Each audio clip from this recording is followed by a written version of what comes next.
Hey, my friend, welcome to the next 3 hours of your life. I just wanted to give you a personal introduction, even though you're about to see me for the next 3 hours. But I wanted to kind of preface what you're about to see and why it's 3 hours. And you're going to see it's like an abrupt shift into each day because I just put 7 full days of an actual program that I put together into one long YouTube video.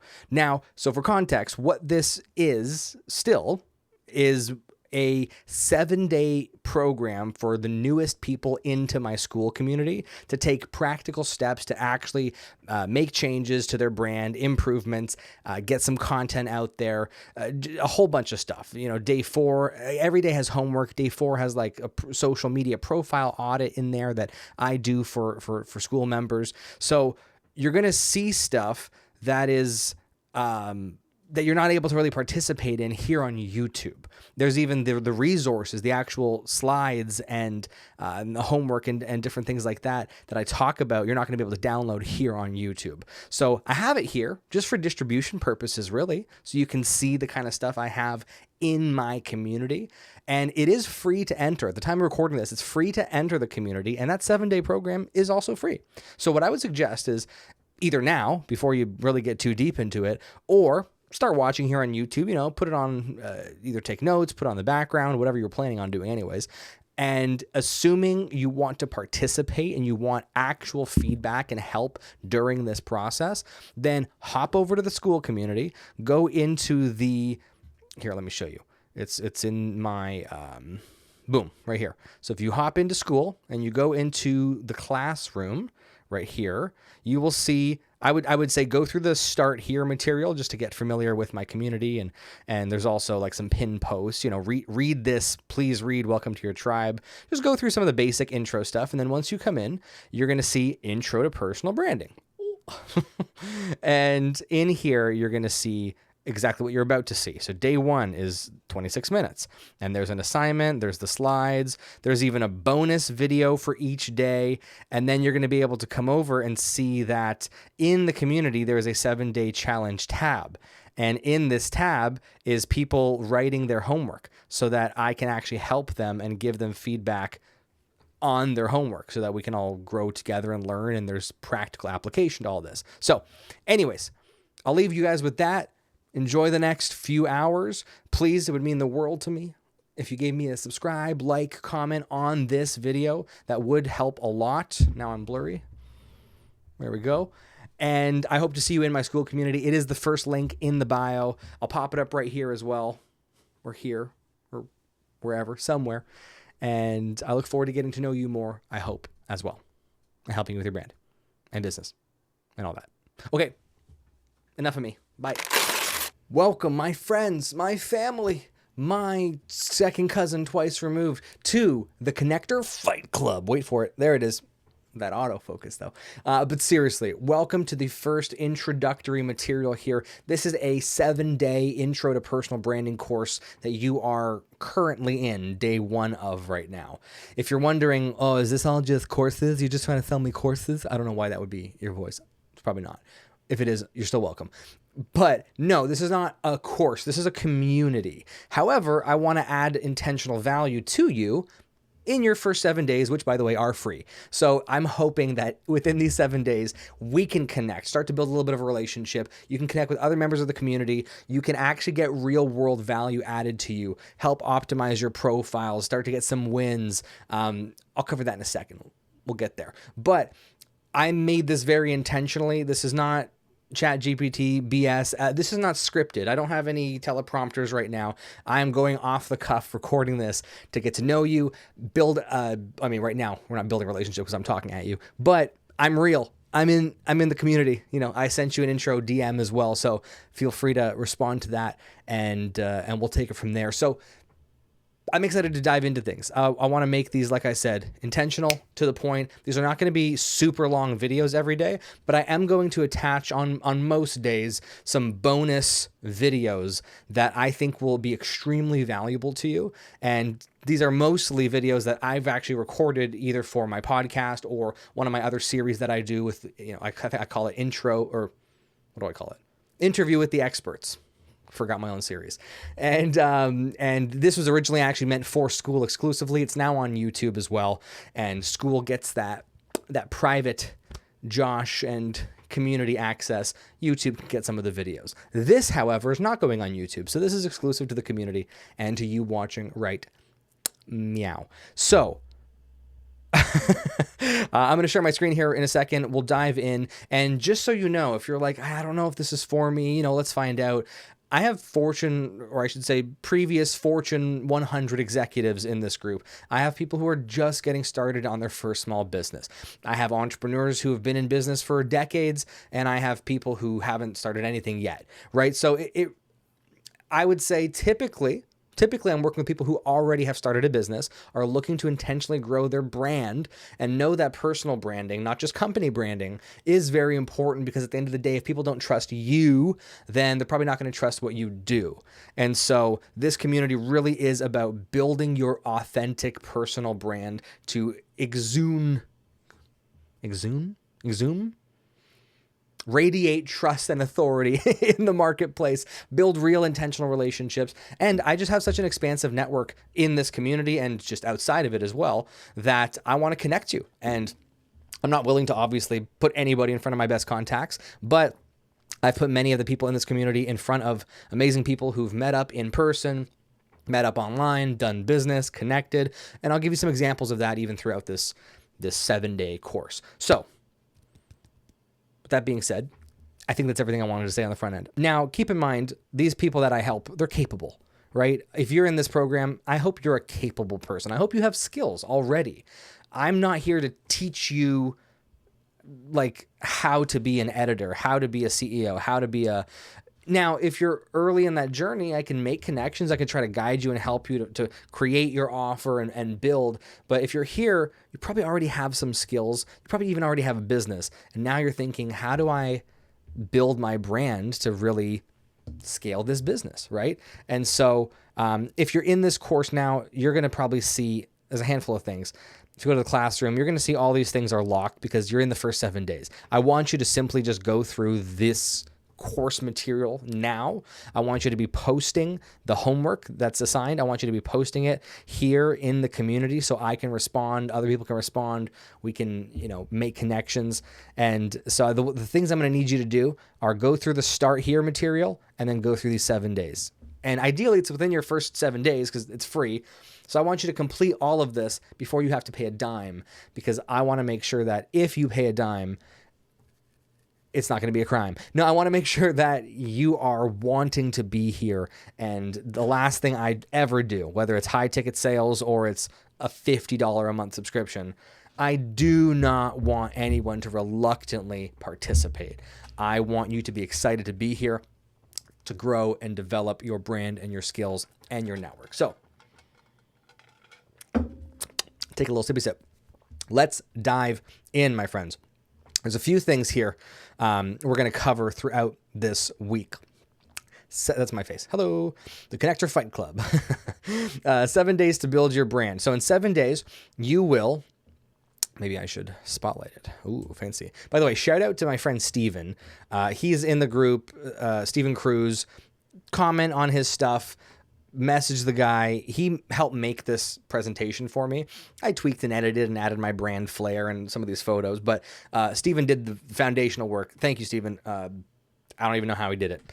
Multiple apps and Claude and Gamma and all these things. So thank you, Steven. Okay. Another reason why it's important to be in community, because you can find people who can help you with things that you're not so good at. So in 7 days, you will clarify what you want to be known for. I'll expand on that today. You will identify your ideal audience if you don't already have them in mind. You will craft a simple elevator pitch. And even if you already are like, Josh, I already have a business, I already know what I'm saying. Well, maybe you're here for a reason, right? Just because you know how to talk about what you do doesn't mean everyone else understands what you do or that it's as effective or as clear as it could be. Optimize your social media profiles. For example, like, I'm sorry for whoever this guy is. I'm not trying to call you out. You might never see this probably. This is a random dude. I just typed in Jason and I just found this guy. If I look at Jason's profile here, it says nothing to me. It doesn't, okay. I don't know. I don't even know if this is a real person, to be honest. I'm sure he's a great dude. This offers me nothing. Versus one of my clients, Rosa, who is the best, and she's always getting booked on podcasts. She has her own podcast, the nurse they call better than drugs, now helping healthcare innovators build trust through storytelling and media.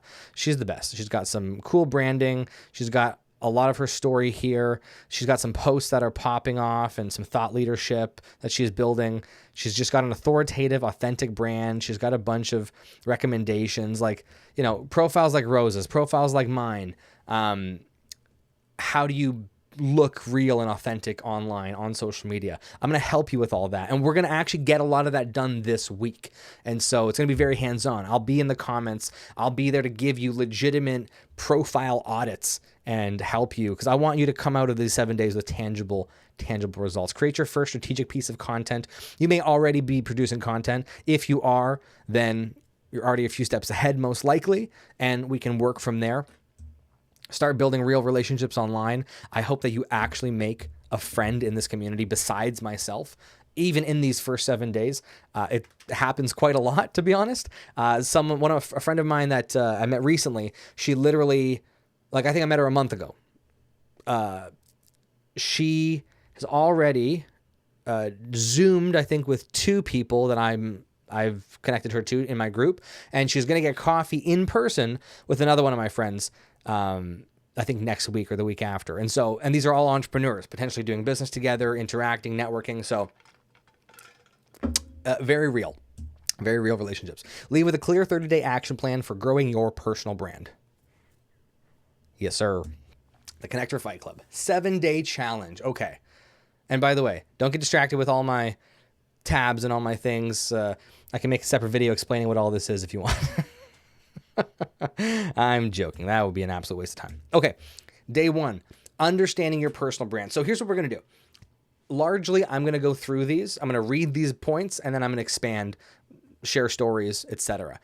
Day 1 here, this may be a little bit longer than typical because I was explaining kind of some, who I am, what this is, who this is for. Moving forward, day 2, day 3, day 4, we're going to just jump into content, okay? And like I said, I'm going to give you guys some bonuses after, and I'll get to that in a second. So today is all about understanding your personal brand. So again, welcome to the 7-Day Brand Challenge, a focused sprint to get your personal brand clear and intentional. Connector Fight Club. This is the group you are now a part of. Why is it called that, you may ask? Long story short, I have kind of colloquially become known as the connector because of what I do and my ability to introduce a network and connect. And so I've kind of made a living out of this essentially. And Fight Club, I'll be so honest with you, I've never seen the movie Fight Club. Don't tell me spoilers. I don't want to know. But I have not seen the movie. I just thought it was a fun name that I had used years ago on an Instagram growth group that I created, and I called it the IG Fight Club because it was secret, right? Don't talk about Fight Club. And so when I moved into creating my school community, I kind of carried that name over. Everyone seemed to like it. People enjoyed the idea and the theme behind it. So I just kept it. So it's the Connector Fight Club. Is it the best for SEO? No, absolutely not. But, I mean, I don't know. Sometimes you got to pick your battles. Okay. The course. Each day delivers practical, actionable steps, not theory. You'll leave with a real elevated brand and a real plan. That's what I was just saying. It's almost like I wrote these slides. Your instructor, me, Joshua Palassis, entrepreneur extraordinaire. I didn't write that, I swear. Marketing, sales, branding expert, or so some say. I forgot I wrote some of these things in there. So yes, I make myself laugh. Life is short. Enjoy it. There's actually, here, let me show you this really quick. If you go into the program here, or into the community, go classroom, and you go to the start here page like you should, and you go to this tab here. Who even is this guy? Little quick video. I don't even remember what I say in here. Here's all my socials. Here's a post that actually has more of my story in here. And yeah, you can read a little bit more about me if you like. Otherwise, make sure to actually go in and click this front this pinned post here. Please read, welcome to your new tribe. This has kind of all the basic steps you need on the first day. So go through that. Watch this little 41-second intro video. To be honest, I don't even remember what I said here. Might have to re-record it, but I'm sure it's great. I'm sure it's so great. Okay, so that's day one here. The core idea for the day is personal branding starts with clarity. Before optimizing your profile, posting, or networking, you need to answer the first question. Who am I, and what do I want to be known for? Is that the next slide? Yeah. Before I get into this, just think for a second, and the reason I put Sean Evans' Hot Ones here is no matter what you do, and this is next slide, I believe, you are building a personal brand whether you like it or not, right? So be intentional or be accidental, really is what it comes down to. So what do I want to be known for? Listen, you don't need a product yet, and I think I cover this in these slides. I should probably just go through the slides, I'm going to go through the slides and then I'll add my thoughts. Clearly, this is my first take, and I don't want to do another take. So your personal brand can be built around your mission, passions, skill sets, values, or the kind of people you want to help. Ask yourself these questions. Your values and beliefs. Do you want to be known for your values, your beliefs, your mission or vision that drives everything you do?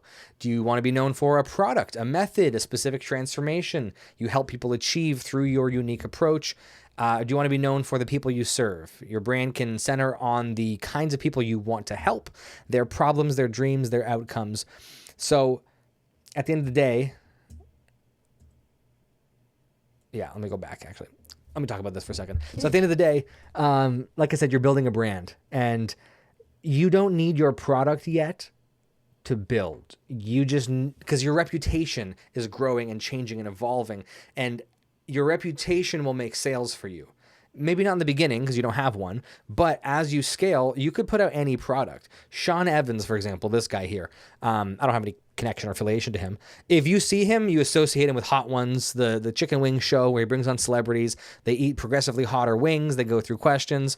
Now, some people get stuck in that interviewer brand, and people just, Sean's interviews celebrities. And yes, I think that's still where he is, but he's started to build a large enough brand, and even Hot Ones in general as a conglomerate. Sean can go do other things now. He's made connections. He's made relationships. Sean can go start to put out products if he wants. Now, if he puts out a phone case brand, it might be a little weird because he's built his whole thing around chicken wings, celebrities, interviews. So it would make sense if he stays in that lane overall, but that's how you associate him. That's how I could name tons of people. I have a Prime in the fridge, right? That's Logan Paul's company. Now, 5 years ago, or actually maybe they started it 5 years ago, 10 years ago, you wouldn't associate Logan Paul with a hydration drink, but he built a big enough personal brand that it got to the point where he could kind of do whatever he wanted because he had influence, he had media, he had attention, he had his podcast Impulsive, and from there and from connections he made with what's the guy's name, KSI, they came together and made a beverage company that, to my knowledge, is doing very well.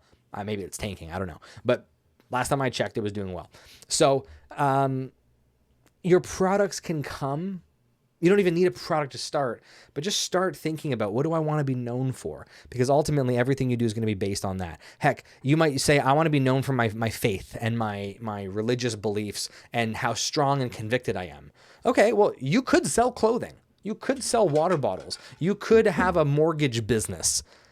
But because you want to be known for those things, maybe the twist, maybe the niche is that you have a mortgage lending company that focuses on helping churches and mission groups scale their ministries. You see what I'm saying? It's like, focus on what you want to be known for and what the ultimate purpose is first, and then let the other things kind of flow into that primary bucket. It's kind of like the idea of, I guess, putting your big rocks in first, right? If you have like a glass jar, put the big rocks in, then the smaller rocks, then the smaller stones, then the sand, and you'll fit more in that glass. So I'm stretching a little bit with this analogy, but it's kind of the same idea. Put those big values in first, and then everything else can get added. Some people think like, I have to know exactly how I'm going to make money in 30 years. No, you don't. No, you don't. I have friends that get paid just to make posts because big companies will reach out and say, hey, we love your brand just in leadership.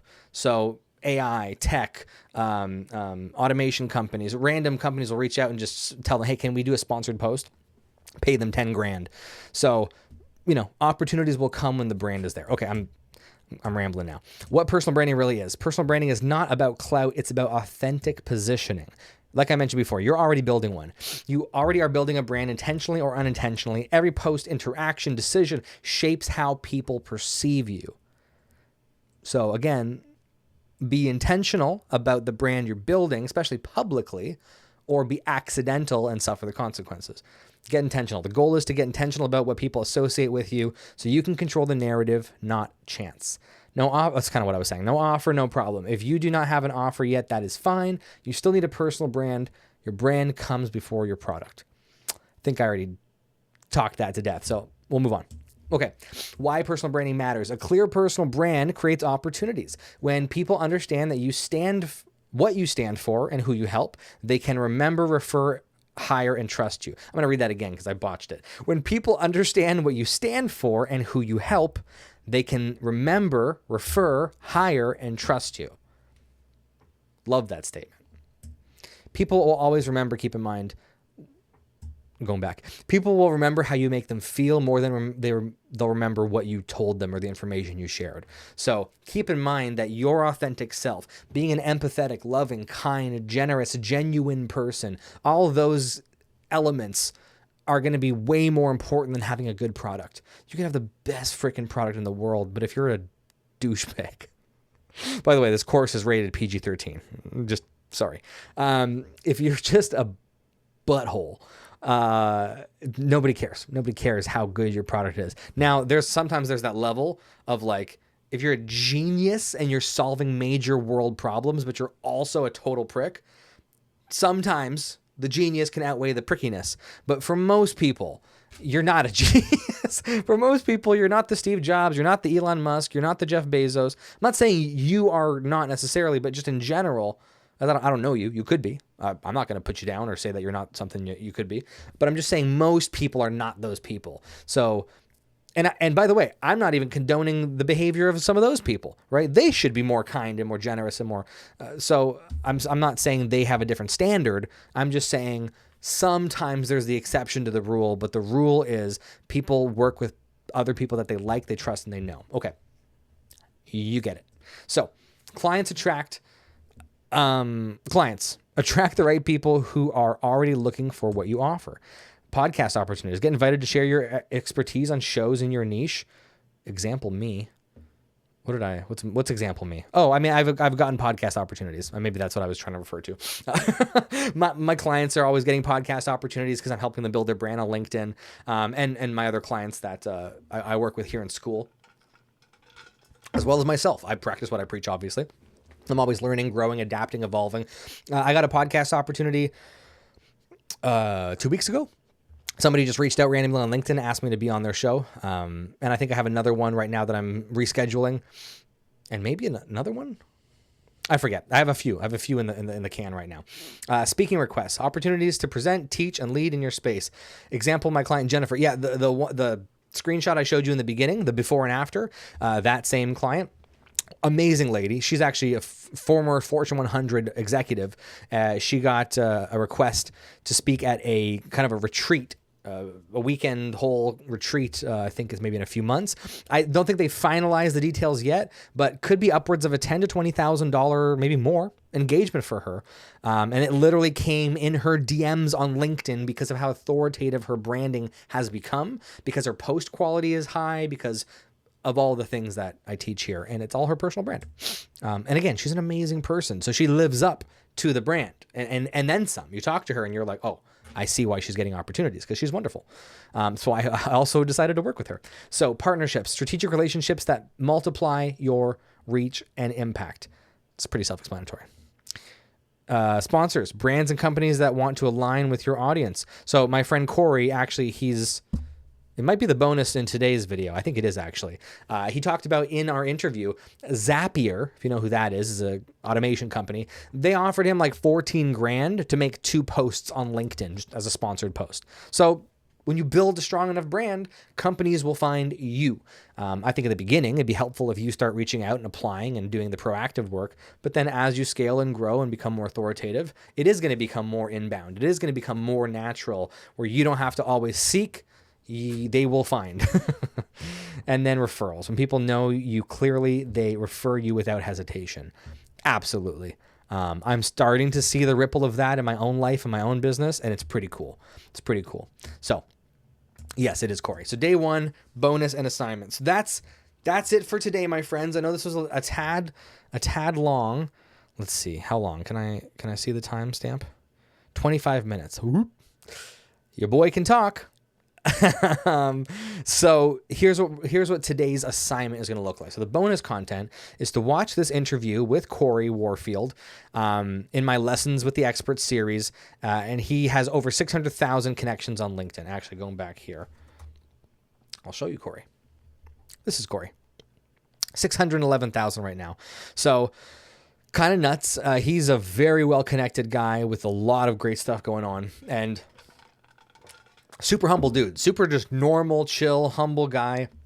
Not that he's a celebrity or whatever, but in the business world, you know, he's making waves. So anyways, interviewed him. It's a great conversation. If you can fit this in today in your day one, I would recommend that. Now, you could watch this beyond the 7 days because it's in my community. So if you actually stay and become a paid member, or it's on YouTube for free. So you could pin this video and save it, but I really would recommend you watch this. I think it'd be really helpful for you. Okay. What you need to do today, though, is your actual assignment. So make a post on the homepage under the 7-day challenge category. What do I mean by that? I mean, when you make a post, you got to click category, boom, 7-day challenge. Okay. So make sure you click that, make sure it's listed here. And then you're going to come here and you're going to copy this. Let me just get rid of these. Boop, boop, and boop. You're going to come here and put this in the title, and just like that. Okay. And then you're going to answer the actual questions. Introduce yourself to the community. Oops. Introduce yourself to the community so the community can say hi. I can't read, by the way. Share what you do, why you're here, and what you want to get out of this program. And then share your current website and social links so we can connect with you. I don't want you to be always spamming and promoting all your offers. That's not what this community is for. But in your intro post, I'm more than happy to have you share your Instagram, your YouTube channel, whatever you want to share. I'll personally follow you. And if I don't, for whatever reason, it's because I missed it or I didn't know it was you. So just ping me. Just ping me and say, hey, Josh, I followed you on Instagram. If you could follow back, that'd be sweet, or whatever. 100%. I will follow all of you guys back on whatever platform you have that I also have, which is most. And then answer the known for statement below. Okay. So this one's pretty important. I want to be known for helping specific people with specific problem or outcome through your experience, skill, perspective, or method. So, for example, I'll just, I'll do it based on my own stuff, I guess. I was going to make up a random example. You know, I want to be known for helping entrepreneurs and experts with their personal branding and ability to network effectively with other people through my experience as a connector in sales, leadership, entrepreneurship, and, my life. Okay, that was very rudimentary, very basic. I actually didn't plan that. But hey, I'm trying to be as raw and real with you guys. So something like that, right? You could just make up whatever is appropriate to you and go from there. Okay. And then extra mile reflection questions. You can write this down if you're taking notes, if you have a journal, or if heck, if you want to put it in the post, I don't mind.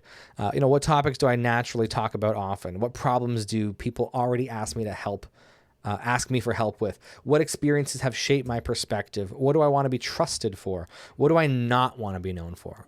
I think that's one of the most important ones in this whole thing here. So feel free to write those in the post as well. If you're a writer, if not, verbally just ask yourself these things or write it down in your own journal. But my friends, that is the end of day one. Congratulations for getting to the end. And I'm looking forward to seeing your homework. I will answer every single one of them, as well as I'm sure I have a few other community members that will be answering and getting to know you as well. So I'll see you in day 2. If I missed anything, I'll throw in an edit, but I don't think I missed anything. So Wait for it. Ciao. Oh, hey, is it day 2 already? I was going to be an actor in a previous life. No, I wasn't. Let's get into it. Hey guys, welcome to day 2. Whoa, creepy guy with my logo on his face. It's almost like I used ChatGPT to make this cool image. Okay, let's dive in, my friends. Let's dive into day 2. Today we're talking about finding your ideal audience. Now, let me preface this. You might be saying, Joshua, I have been in business for 20 years. I know who my audience is. Skip day 2. No, hold on. Doesn't mean you can't learn a few things. Doesn't mean you can't refine a few things. Well, yeah, I'll leave it at that. Moving on. Okay. Today is all about getting clear on who you are here to help, so your message feels more focused, more useful, and easier for the right people to connect with. The core idea is if your content speaks to everyone, it usually lands with no one. You do not need a perfect niche forever. You need a clear person you're trying to help right now. Let me expand on that for 1 second. This is something I have personally struggled with. Now, this whole course, this whole community, this is not about content creation. Content creation is a piece of building your brand. But I would say it is not the core component. It's kind of the outpouring of, meaning your brand is not your content necessarily, but your content is reflective of your brand and your personality and your values and character. So you got to get those things right, those things dialed in. That's what we're talking about here. And then as you start to produce content, then your brand is going to come through in that. And that is typically, and now in today's day and age, that's how you get your brand out there. And so here, when I say you need a clear person you're trying to help right now, if you make content that speaks to everybody, it lands with nobody. I have struggled with this. I have actually brought on professionals. At the time of recording this, I'm working with a professional team who helps their clients get millions and millions of views online, because I even need to dial in my messaging in some of my content, because I like a lot of things, right? I'm spread out. I'm a multifaceted person. I have my faith. I have my values. I like fitness. I like traveling and archery and shooting guns and hiking. And so if I have a channel, though, that shows all those things, and it's scattered, then I'm never gonna build an established audience. So if I want to do business, and I am posting always about archery, and then all of a sudden I post about personal brand growth, join my school community, it's like, what? The algorithm doesn't know who to send me to, and ultimately I just end up being stagnant and stale and not really growing and not having good engagement. And that's for everybody. So, the time of watching this, you're probably going to be seeing a lot of my content that is very focused on business and leadership and personal branding. But there's also going to be some stuff about faith. There's also going to be some stuff just in my life and some posts with photos of updates, because that's social media. You still want to know who the guy is. You don't want to always just see a talking head video of me telling you stuff and teaching you stuff. So it's a balance, it's a blend. And that's what part of this community is for, or that's part of what this community is for, is being able to do content reviews, post something in the community before you share it to the rest of your social media, and get some very specific feedback from a tight audience that are all content creators and entrepreneurs before you post it to the general public. Anyways, we're going to get to content creation on day 4, I think it is. But let's talk about finding your ideal audience, okay? One of I think probably my favorite meme of all time. So good. Love Shia LaBeouf. Okay. Start somewhere. Start smaller so you can get wins, testimonies, feedback, etc., that you can grow into. So here's an example when it comes to finding your ideal audience, right? I had an Instagram. Okay, so early on, my first business out of the military, I started a marketing agency from my bedroom, and it was just like, I was trying to run ads for local small business owners, essentially. Long story short, was having a very hard time trying to get high ticket sales and have people pay me thousands of dollars a month when I had no experience. And I didn't have thousands of dollars a month to run people's ads for free. So I didn't know what I was doing. I was just learning. I bought a course online. I was watching YouTube videos from Gary Vee and whoever, who's the guy, ClickFunnels, Russell Brunson, all these kind of people, right? And so what I ended up doing to shift was I started low ticket. I started growing people's Instagram accounts. I did the first few people for free. I did the second few people for $25 a month, $50 a month, $75 a month, $100 a month. And it got to the point where I was starting to make, I think, I mean, I think almost a couple $1,000 a month just from clients I had for Instagram growth services.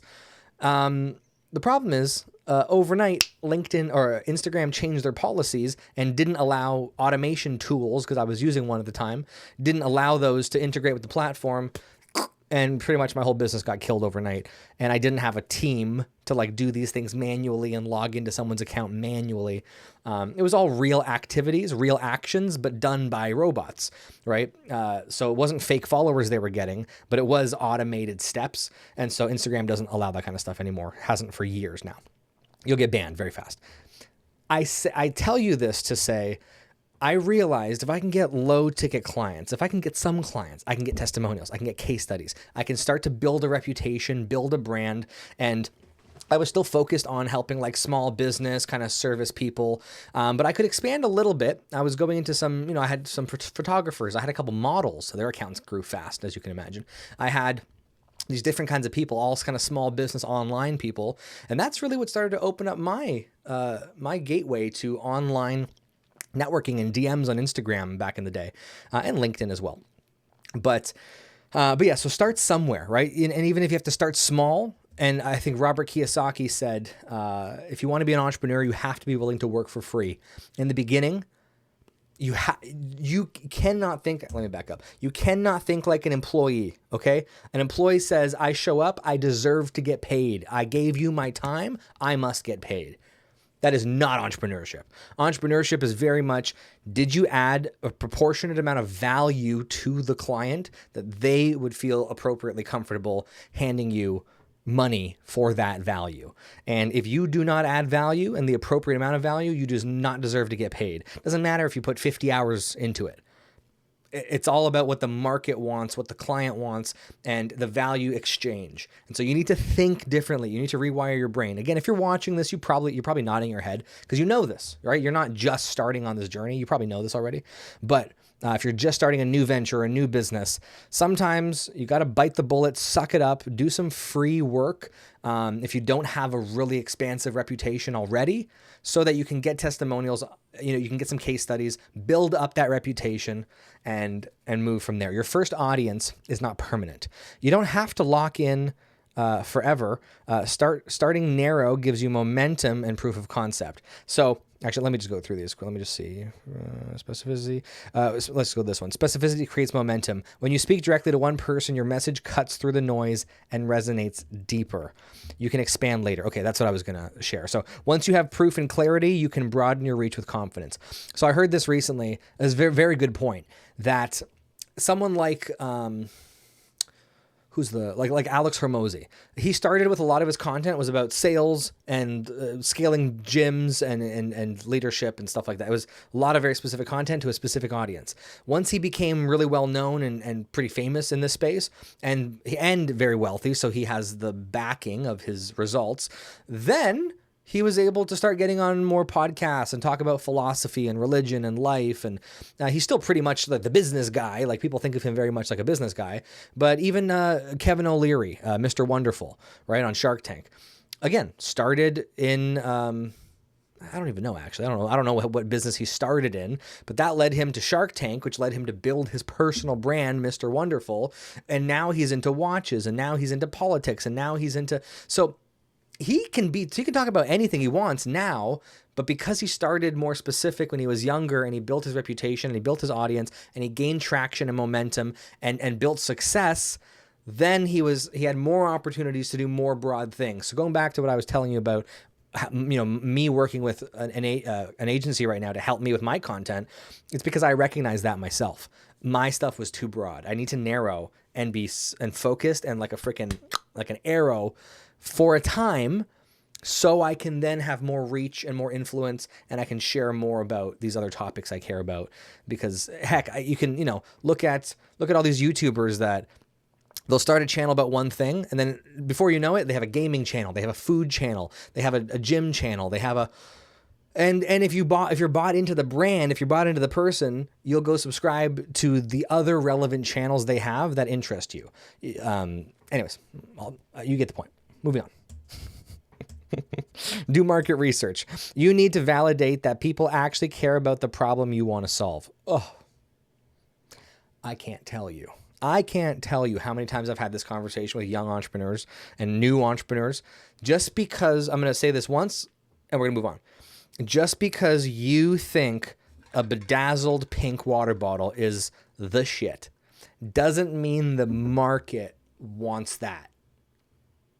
Period. If you don't know that there's a demand for the thing you're trying to sell or give, and you invest hundreds of hours and thousands of dollars, and then you're scratching your head why no one's buying, that's on you. Because you need to make sure there's proof of concept. And if there's not proof of concept because you have this radical new idea, then go do market research. My friend, Steven, different Steven from the one I mentioned last time, he went to freaking Walmart the other day because he's coming out with a new all-natural, aluminum-free deodorant that actually is quite revolutionary and can last for days and has a proprietary blend. So I'm excited for that to come out and even start talking about it and promoting his stuff because he's one of my best friends. And I say this because, yeah, Steven already knows that there's a demand for aluminum-free, healthier deodorants, stuff like that. But he went to Walmart and literally was standing by the organic kind of like where Native and Dr. Squatch and those kind of companies are. He was standing there interviewing people and asking them, hey, what do you like about this? What do you want? What would you, if it had this, would you buy that instead? If it had, like, good for him to get stared down by security and, you know what I mean? And just ask questions. So you got to do some market research to validate your idea. Just because you think something's a great idea doesn't mean there's a real market for it, right? Build around more than a product. Don't build your identity only around a product or service. Build your brand around your personality, passions, and convictions, and the avatar you want to serve. It kind of goes back to what I was saying yesterday and earlier today as well, that your product or your products or your services, they're always going to evolve. They're going to change. Probably no one's even going to remember you for the very first thing that you created and developed. Heck, you might even forget it. But they will remember how you made them feel. They will remember the service you offer. They will remember your energy and your authenticity. And so no matter what you're selling right now, no matter what the thing is, work on yourself and be that authentic person that people want to work with, generous, kind, thoughtful. And so your products will evolve. But again, think about this day is about finding your ideal audience. So you do have to think, who do I want to work with? Who do I want to serve? Your personal brand is not your product, but your ideal audience is part of the equation. That's exactly what I just said. Okay. Let me just see. What's this scrap idea? Okay, let's go back for a sec. On this topic then of kind of that last point, your brand is not your product, but your ideal audience is part of the equation.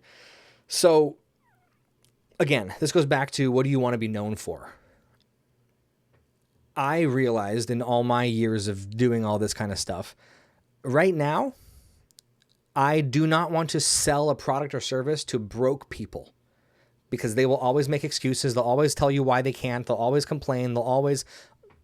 I did network marketing, like MLM, for years, and I was always sitting down in person for coffee, trying to recruit, and and it was always kind of these broke 22 to 35-year-olds that just, holy, if that whole experience taught me anything, it's just how to handle rejection and deal with people's excuses and objection handle, and like, you know what I mean? So I realized in that experience and some other sales jobs that I had, I don't want to sell to broke people. And in fact, if you sell to, by the way, this is not meant to be condescending, I'm just using labels here.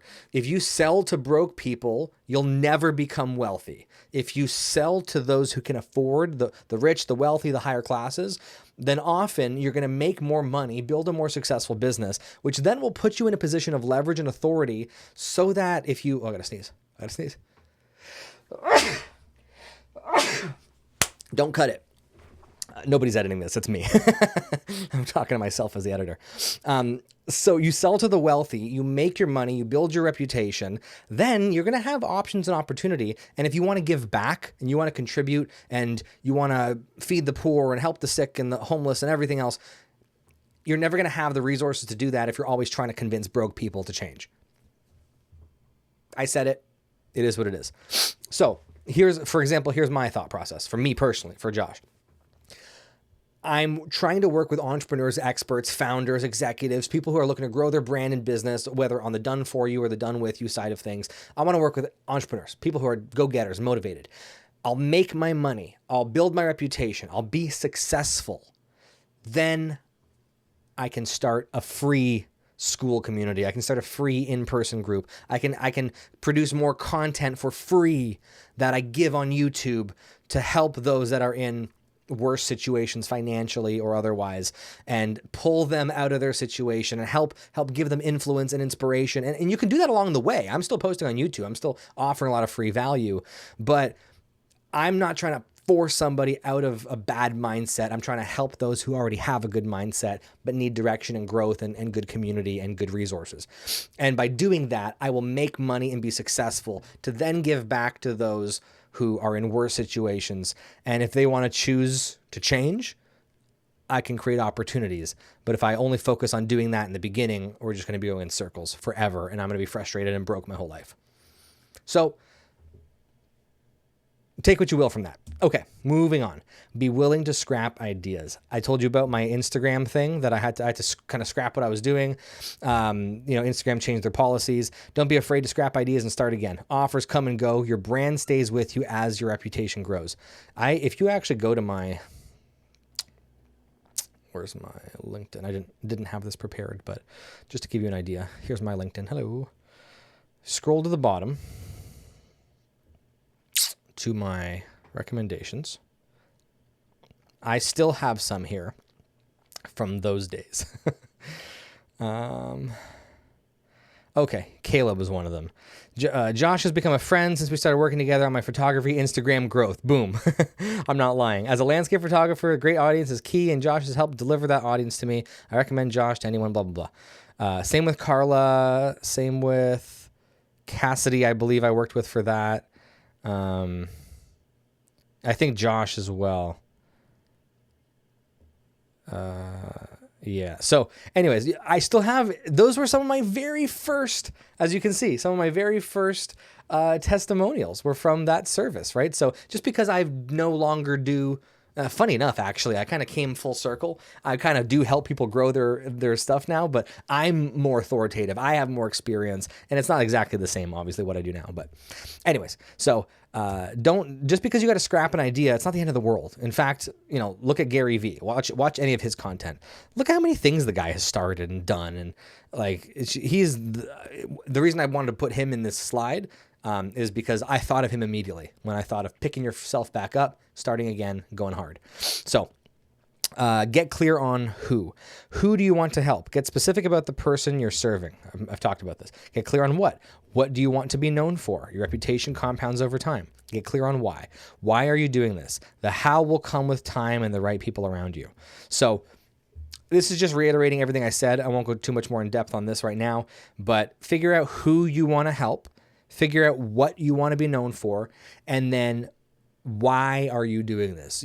I promise you, there will be so many days that are difficult, that you are crying yourself to sleep, that you just want to quit. But if you have a strong why, I've heard it said, a why that makes you cry, then you'll push through. If you have a mom you want to retire, if you have, because she's never going to be able to do it on her own, if you have grandparents you want to bless before they pass, if you have family who's in the hospital or who has medical conditions that no one else can really provide for, and it's kind of up to you to maybe give them opportunities that they wouldn't have otherwise. If you have vision and goals for charities or ministries or friends or whatever, man. Whatever your thing is, you need something to drive you deep down, because you will start a new business after failure, after failure, after failure, after failure. You will keep going until you succeed when your why is strong enough. The how will come with time and the right people around you. I could talk to you for an hour right now, but the amount of opportunities I personally have gotten just by not quitting, by not stopping, and just people were attracted to seeing my grit, and they just wanted to work with me, or they offered me opportunity, or some of the entrepreneurs I've worked with in the past, even some of them now, they had a plan to do something that maybe could include me, and they expedited their own timeline so they could start working with me faster. Like, that to me that's one of the greatest compliments, is that someone sees enough value in working with me that they'll even expedite their own timeline so they can start the partnership. So anyways, I hope this makes sense. Star Wars toys, advertising agency network. Oh, so yeah, kind of what I was saying before about the advertising stuff I was doing. Even my first little business, if you go to I think it's in my first few modules. It might be in the About Me, whatever. It's somewhere in my school in the first few modules somewhere. I talk about how my first little side business out of the military was configuring like Star Wars toys that I would cut off their limbs and put them back on in different positions so they could hold the rifles, and I would make these like movie props essentially, and helmets and blasters, and I would weather them. And so I realized pretty quickly though, within a few months of doing that, this isn't a real business. There's no real profit margins before I even knew what the term profit margin meant. And I just realized this is not going to go anywhere. So I hung my hat. I was proud of the work I did. I moved on. Started the digital advertising agency. Was getting no clients. Pivoted to Instagram growth. Started getting clients. Got testimonials. Then realized, like I told you before,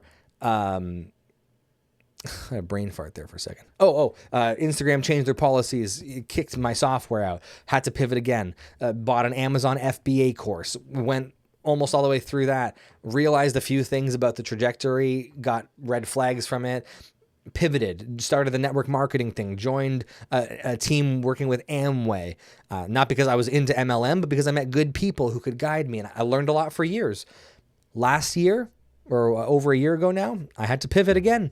The business wasn't going anywhere. The market, the economy, a lot of things that were getting in the way. And I thought this is not going to work out as a legitimate business moving forward.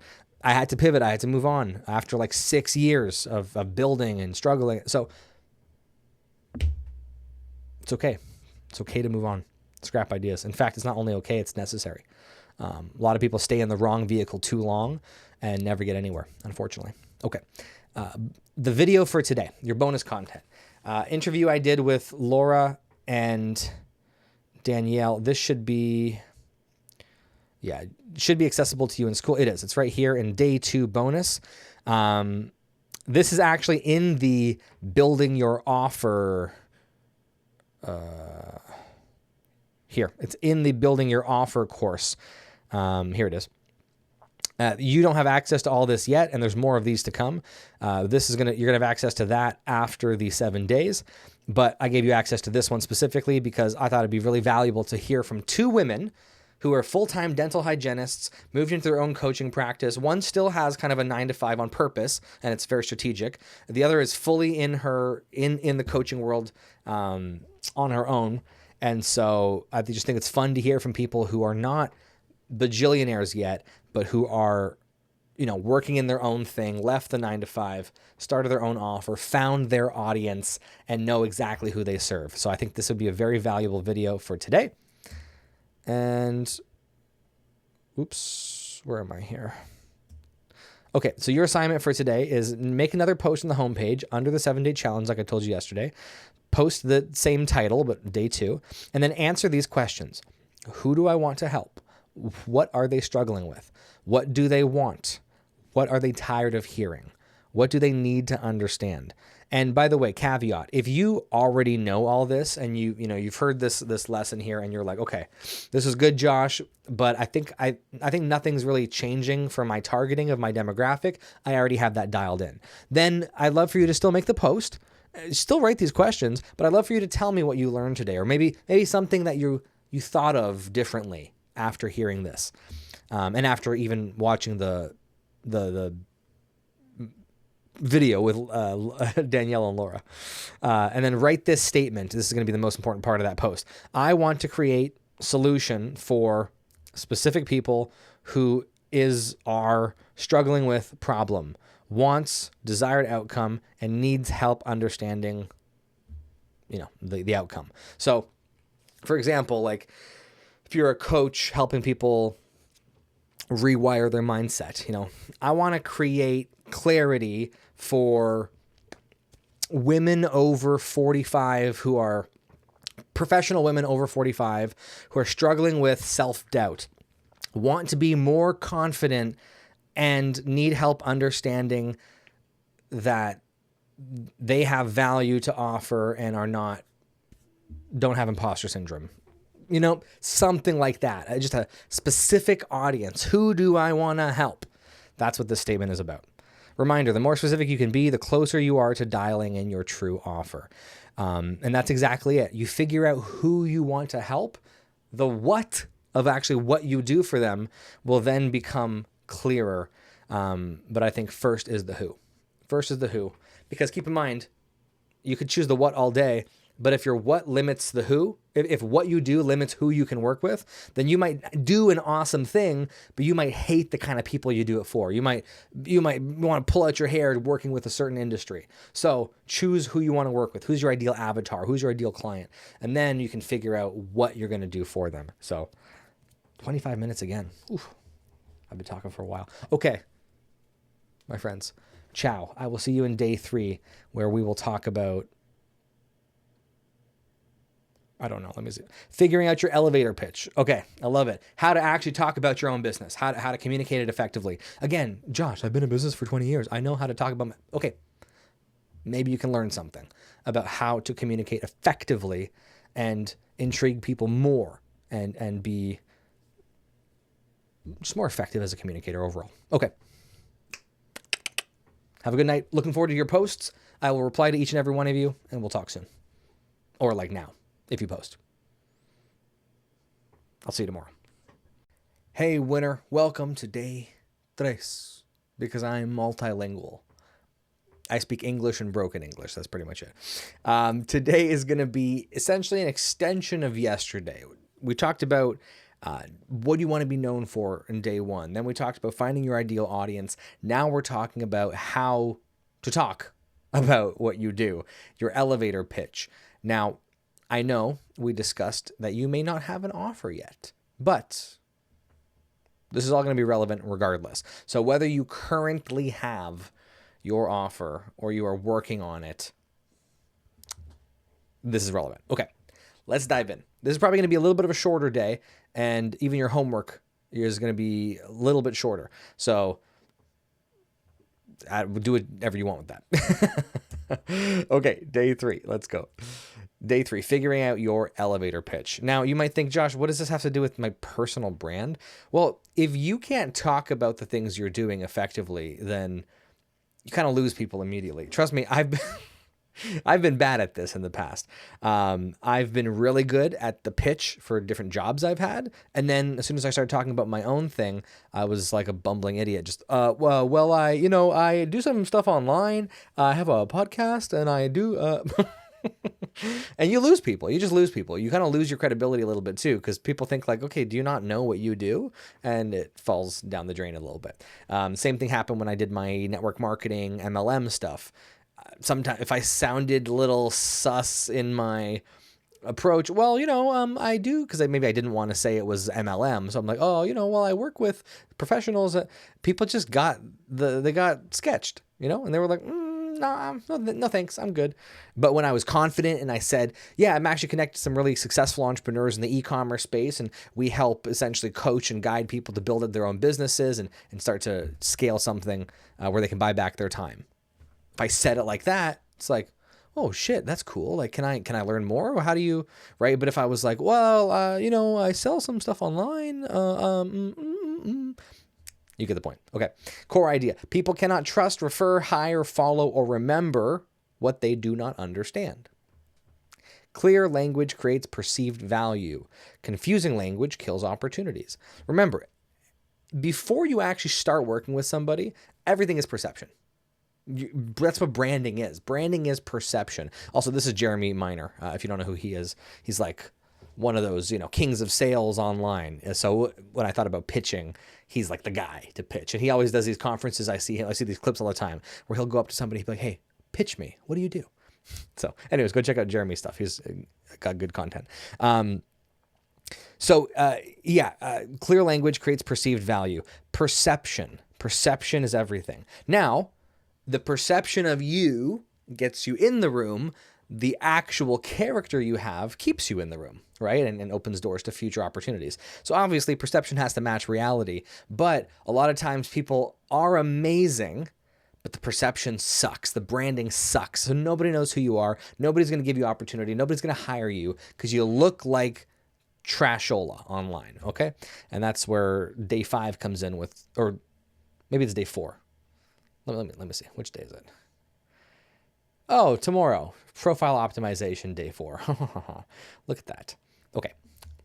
Back to this. What makes a good pitch? A good pitch is simple, clear, and memorable. Example, my previous role. Okay, so previous job that I had was helping, I'll tell you what it was, and then I'll tell you kind of what I told people, if I can remember. We helped experts and founders. Well, I guess I'll pitch you. See if I remember this. At said company, I won't throw out the name right now, we help experts and founders develop their thought leadership and authority by getting them on strategic podcasts and stages to attract clients and build their personal brand. So, boom, clear, simple.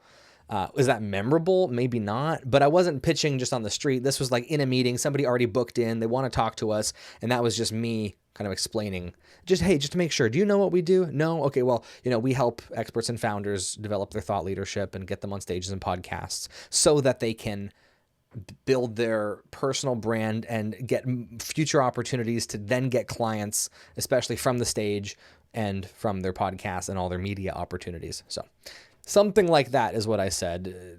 It's been a little bit since I've said it. So, oops. You can't see you're looking at all my points here. Uh-oh. What makes a good pitch? Checkout line test. It should be short enough to tell someone in a checkout line. I've been there, done that, by the way. I've actually, especially when I did the MLM stuff, there's a few times where I was on a checkout line, and I took people through. People wanted to sit down with me and talk, so we exchanged numbers. We actually got coffee. I recruited people into the business that I met at a checkout line at a grocery store. And so when I got really good at it, I could be quick, and I could be like I said in the beginning, I work with some experts in the e-commerce space, really successful entrepreneurs. They're mentoring and coaching me to build my own asset and business so I can step away from a job. Boom, quick. So you need, there's always going to be if you're by the fireside with your family you haven't seen in a while, yeah, you can tell them the whole story. Oh, well, right now I work in this, and John connected me to a guy and I did but your regular everyday pitch needs to pass that checkout line test. It also needs to pass the 12-year-old test. It should be easy enough for a 12-year-old to understand. So currently, right, I grow people's LinkedIn accounts. I have a school community where I help people build their personal brands. So, but if I'm like, so I work with founders and experts and leaders and entrepreneurs, and I help them because they're in my community, but I teach them, how to grow, but I also make videos, and that 12-year-old is like, huh? Right? So if I'm like, hey, listen, kid, CEOs and owners of businesses and people that are successful, I help those people look really good online, and I help them look successful and attract more business and help them make really good videos. They'd be like, oh, okay. They might not really comprehend the value of that, obviously, because they're 12, but at least they can understand that. So checkout line test, 12-year-old test, and the credibility test. It should still be comprehensive enough to be taken seriously, right? Don't sound like a 12-year-old when you say it. I sell expensive service to rich people. So it kind of needs to pass these 3, right? If you have a kid, run it by them, right? Run your pitch by your kid. Borrow another kid. Go to your neighbor's house. Go to your niece or something. I don't know. Hey Stacy, does this make sense to you? Honestly, I would just try it at a checkout one time too. Tell someone, hey, I want to run this by you. Can I tell you what I do real quick as they're scanning your canned corn, and then you can your ribeyes. So. Checkout line test, 12-year-old test, credibility test. This is Simon Sinek. If you don't know who he is, go look him up. Actually, it's part of the homework. I'm going to send you to one of his videos. Today, it's not my video. It's actually a video from Simon Sinek from his TEDx that took off and kind of made him famous. Just start with why, which Then his book, Start With Why, came out as well. So start with why. People care about the outcomes, emotions, and drivers. If you're not communicating the outcome, you lose people in the features. So here's the thing. If your pitch, if your communication around what you do is all about features and things and bits and bops, I mean, you're just going to lose people so fast. So you always want to think, well, I don't want to spoil his TEDx, but I'll let him explain this concept of Start With Why a little bit more. But you want to help people think about the end state, the dream, the outcome. So when I used to talk about the MLM stuff, I'd say, I work with experts in the e-commerce space. I'm telling them the what to help people build an asset, get free from their jobs, and buy back their time. So what do you think is the most attractive thing in that? When I'm telling somebody what I do they care as much about experts in the e-commerce space, or do they care about buying back your time, creating freedom, right? And by the way, I wasn't lying about these things. When I used to do that, the mentors I had, a lot of entrepreneurs I worked with, they were rich. They were making, $40 to $100 and something $1,000 a month, because there was a few different mentors and whatnot I had. So some of them were millionaires. Some of them were, making 200, 300, 400 grand a year. And so when it was from selling some products online and having a team and doing some meetings, and it was a great community. It was good, really good people. It wasn't a pyramid scheme. It wasn't a scam. There are those things, obviously, but just use your common sense, right? Anyways, moving on. I'm not pioneering, or not pioneering. I'm not advocating for network marketing or anything right like that. I'm just giving you my experience, right? So, same thing with the pitch from my previous job. We help experts and founders land podcasts and stages so that they develop their authority, attract more clients, and look way more authoritative and professional online. It's the outcome. It's the end state, right? Why would somebody care about what you do? Start with why. Most people care about outcomes and their dream state, not features. Know your audience. Some audiences do care more about features, aka engineers. If you've ever been in sales and you talk to engineers, it's kind of one of those things. You're gonna have to. I'm not gonna go there right now because this isn't about sales. But let's just say stereotypes become very prevalent in sales, culturally especially. If you're in sales, you know what I'm talking about. But engineers too. I remember when I used to do HVAC, like heating, ventilation, AC. I would be in people's homes selling them furnaces and stuff. It wasn't door-to-door knocking. They would book the appointments, but I'd have to go and sell. I'd have to tell them about our company. And the boss would always tell us, oh, I think these guys are engineers, by the way, so good luck. Prepare to answer all the questions, because they were very analytical. They were very feature focused. But most people care about outcomes and their dream state more. So, for example, if you're in the construction industry and you create a new tool and you're selling it to other guys that are construction guys, general contractors, concrete, whatever, they need to know the thing works. They need to know the features. They need to know it's still the outcome of what the tool can do for them. Of course, you can pitch it and promote it in a way that still ties to emotions and outcomes, but they do need to know the thing works, right? But in general, again, there's always going to be exceptions. In general, start with why. Never lie or exaggerate. Oh my God, this is the biggest one. Your brand and reputation depend on trust. Always be honest about what you deliver. One of the worst things I've seen in sales, especially online sales, is just exaggeration. The people's willingness to just absolutely bullshit random stories and random case studies and random just to get the sale. Even this is a me thing. If some people don't agree with this, I don't care. I just believe in being honest. And by the way, I've said some of these lies. I've been the sales guy and I hated it and I got out of it. And now I refuse to do these things. I refuse to lie and make up stories. Even little things like, how long have you been with the company? If sometimes people ask that. I'm just not going to lie and tell you it's been 7 years. I'm going to say, hey, I've personally been with them about 3 months. It's a newer opportunity for me, but the company's been around for 6 years. They have X amount of sales. They've worked with thousands of blah, blah, blah, blah. So frankly, I don't see the relevance in how long I've been with them myself. I'm capable and qualified to help you walk through this process.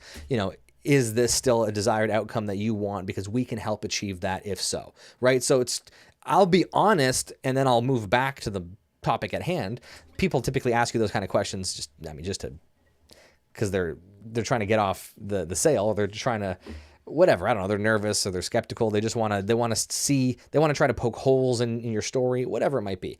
I had sales friends that they're like, every house I go in, I just lie about everything. And I just make up a whole new backstory for myself in every house. Hate that. Absolutely hate that. You're a scumbag, I think. So anyways, moving on. Never lie or exaggerate, because especially if you want to be an entrepreneur, it's all going to come back to you. It's all going to come back to you. So be honest. I think it was Abraham Lincoln. No. Mark Twain, I believe. He said, a man who never lies never has to remember what he said. I like that. Okay. And I forget a lot. So day 3. I'm reading this. I'm tired right now. Your pitch will change. Your pitch will evolve, but your passion and core framework should remain consistent.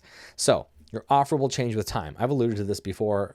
I won't beat a dead horse here, but the thing you sell, it's going to change. It's going to evolve. It's going to grow. Apple started with the original, if I'm not mistaken, it was just the original iMac, right? The computer, the desktop. Now, are they more popular for Macs, or are they more popular for iPhones and AirPods and iPads? And it's everything. Obviously, I have a MacBook Pro, so I'm still using a Mac. But you see what I'm saying? Products lines evolve and change. Sony, I heard the other day. Was it Sony? No.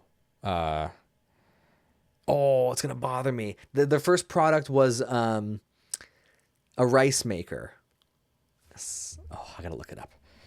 Whose first product was a rice cooker? It's a Japanese brand. Oh, it is Sony. Yeah, it was Sony. Electric rice cooker. So there you go. Okay. Whoops. What happened here? Okay. Serving people's needs is the foundation of a successful business. Remember, it's not serving your needs, it's serving their needs, which ultimately then allows you to serve your needs, right? Pay your bills, take care of your family, but you need to serve people's needs. Otherwise, don't get in business for yourself. Because it's business for yourself to serve other people. You don't succeed unless you serve in business. Solve real problems, not just your own needs. That's what I said. The thing that helps you reach your goals is helping your customers reach theirs. Again, these are all kind of the same expression told in different ways, but I think it's just important to reiterate this very important topic. Being in business is not the same as being employed. Being in business requires a servant's heart, and for those that don't have that, they often don't succeed very far. Unless they're liars and cheaters and scammers. And again, that comes with a certain set of repercussions and certain lifestyle and a certain, I don't envy those people, nor do I want their life. Okay. See, I told you this was going to be a shorter one. We're at 16 minutes right now. Day 3, bonus video and assignment. It's the Simon Sinek Start With Why video that I told you about. So the homework is to make a post, once again, with the same title and label. And what I want you to do after you've watched this, I would say the other days, the bonus video is optional. I would highly suggest, but it's optional. Today, though, please watch this. Please. I would say this is mandatory. It's not bonus content. It's mandatory content. Now, in the actual homework, though, with all these things in mind that we've talked about and from watching this video, I want you to watch my LinkedIn growth ad on YouTube. So I made a little ad. It's 1:46 to talk to my ideal audience and say, hey, do you want to build your brand and blah, blah, blah. Here, use me, DM me, contact me. I made this last month with my editor, Austin. I've never really made an ad like this, to be honest. So new territory for me. So what I want you to do is study how I'm talking to the audience, comment in this post in the community. So make a post and then comment on what worked well in your community post and comment on what could be improved in your opinion, right? I'll respond with my thoughts as to why I made the decisions I did. And then I clarify in the community, not on YouTube. If you comment on YouTube, that's going to be weird. If you're like, I didn't like this. Well, I mean, don't put that on my YouTube video, please. If you want to comment on YouTube, post something nice. Give me a like. If you wouldn't mind, subscribe, give me a like on YouTube, maybe comment a nice thought on this ad. But in the community post, be raw. Don't hold back because you think you're gonna hurt my feelings. Trust me, you're not gonna hurt my feelings. So I want you to be honest, be raw, and let me pull this away here. Oh, actually no, there's one more thing. Oh yes. So be honest, be raw.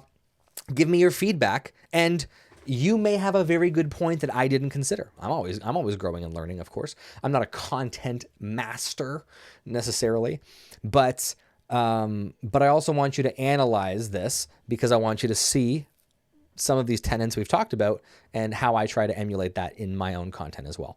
And so, anyways, then I want you to write this statement at the end of your post in the community. I help person solve problems so they can result without their pain.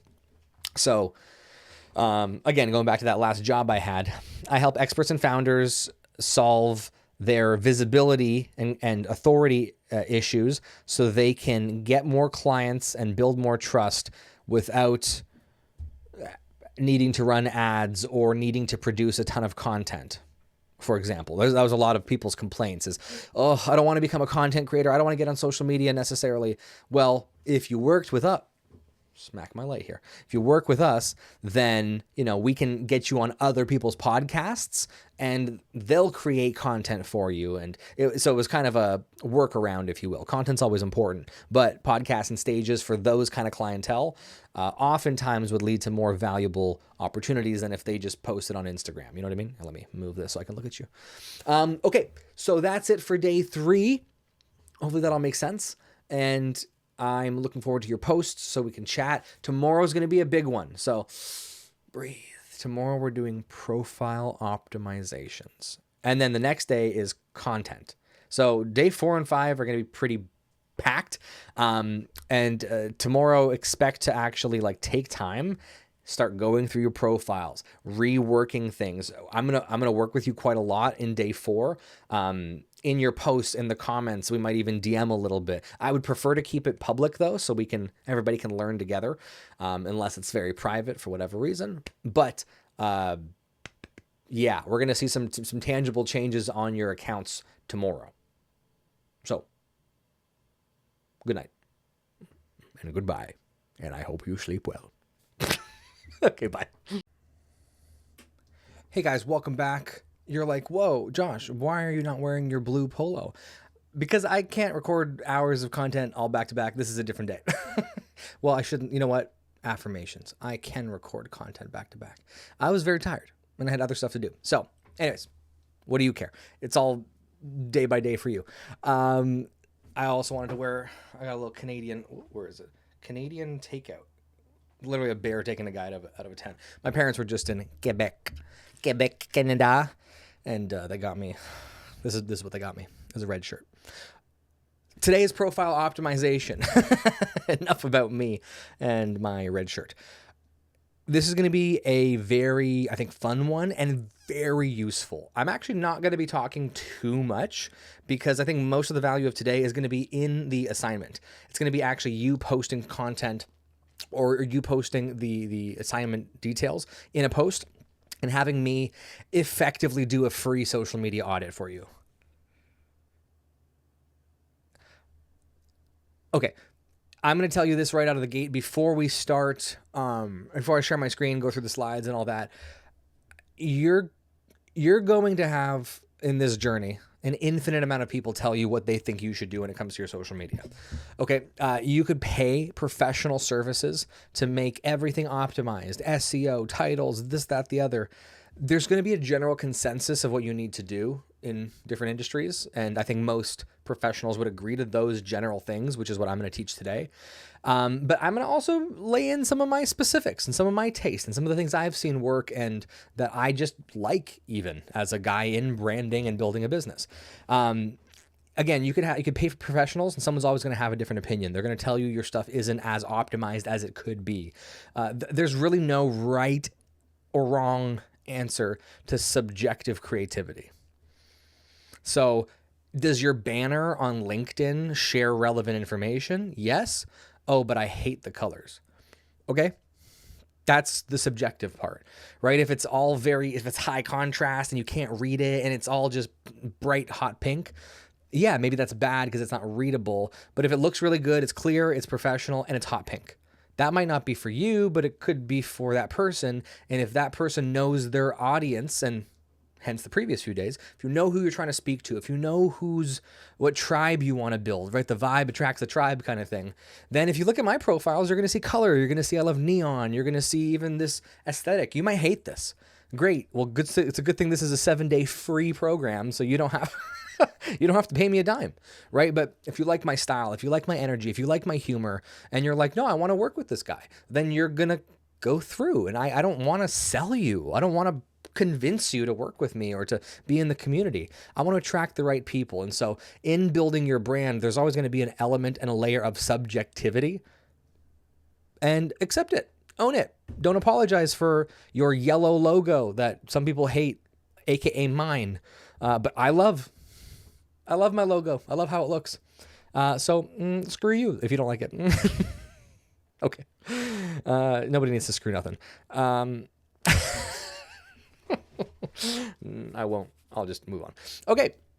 So today, day 4, profile optimization. As always, I will make these slides available, and let's get into it. Core idea. Your profile is not a resume. It is a landing page for your reputation. Visitors should quickly understand who you are, who you help, what you believe, what you do, why they should care, and what to do next. I'm going to read that part again. Visitors should quickly understand who you are, who you help, what you believe, what you do, why they should care, and what to do next. I think one of the biggest things there is why they should care. Listen, you could feed homeless children every day, and still people are going to scroll past your content. Why should I care is a lot of people's subconscious thinking. They might not be consciously like, why should I care about feeding children? But if it's the video's not made in a way to attract them, they might watch one of those videos, but are they going to subscribe to that person and keep supporting their content? Maybe not, unless there's a reason why they should care. And there's action steps on what to do next, right? So, okay, that's a random example about feeding kids. But anyways, moving on. Why a good profile matters. Okay, a strong profile makes you look like a real, credible person. Taking time to look good online is similar to dressing well for an interview. 100%. I say this all the time, and I believe this 100%. We're told in everyday life that, dress to impress, look the part, get the part type of thing. So why in the heck would you think your social media is any different when you're trying to use it to represent your business, your brand? You're trying to connect and network with people online. Oh, nobody's responding to my DMs. You look like a scammer. No wonder. I've told friends this recently. Actually, there was a friend recently I told that. Look like a real person. You look like a real person, not AI or a spam account. People trust authentic profiles. That's exactly what I just said. Dress for the interview. Take time to look good online. Taking time to look good is similar to dressing. Yeah, that's what I said before. For an interview, first impressions matter. And that's really it, right? First impressions matter. If I'm in your inbox, what's funny? I forgot what I wrote on these slides, and so I'm tangenting, and then I realize I'm going to talk about it in the next piece here anyways. So get verified, right? Get verified where you can stand out in the DMs, comments, and searches. Instagram, you got to pay. I think it's extremely worth it. And you can buy a combo. You can get like the Meta bundle or whatever. So you get it on your Facebook and your Instagram for like $23.99 a month. I think that's what it is Canadian. LinkedIn, you can actually get verified for free, but you can get the premium badge for a price, which you don't need the premium badge necessarily, but you need the verify, which is free. What other things are there? TikTok, you have to be it's kind of like old Instagram. You still have to be like a celebrity, or you have to be a notable figure. I haven't qualified for the TikTok verification. What else? Twitter or X, you can pay for it, which I do. Again, there's literally reply boosts. There's an indication that you're not there's so many scam kind of robots on X especially. So it makes you stand out. And even some verified people are scammers on there. So, anyways. It's anything you can do to help yourself, right? So optimizing your profile. And by the way, if you can see in my tabs here, I have some profiles open. We're actually going to cover a few things here. I'm going to show you what I do and why it matters. Okay. So optimizing your profile. I'm going to use Why did I write that? I'm going to use LinkedIn as the example platform. I don't need to write that in the slide. The goal is to make the profile clear, trustworthy, and easy to act on. Profile photo, banner. We'll talk about Canva, your headline, about section, featured section or pin posts, contact information, good posts, and reposts. Okay, so yeah, I would say I'm going to probably focus this on LinkedIn because LinkedIn has all of the features. Like it has the banner, the this, that, the other. Instagram has no banner. Twitter has a banner. They all have about sections. Some have featured sections or pinned sections. Like on Instagram, you can pin posts. On LinkedIn, you can have featured posts, right? Same idea across the platforms. And ultimately, I would say you just use ChatGPT, use whatever AI you use, and ask it, hey, for this platform, what dimensions do I need? Even if you go into Canva, that's not always right, though, to be fair. You go to create a new thing and you want to go like, Facebook. Well, it has these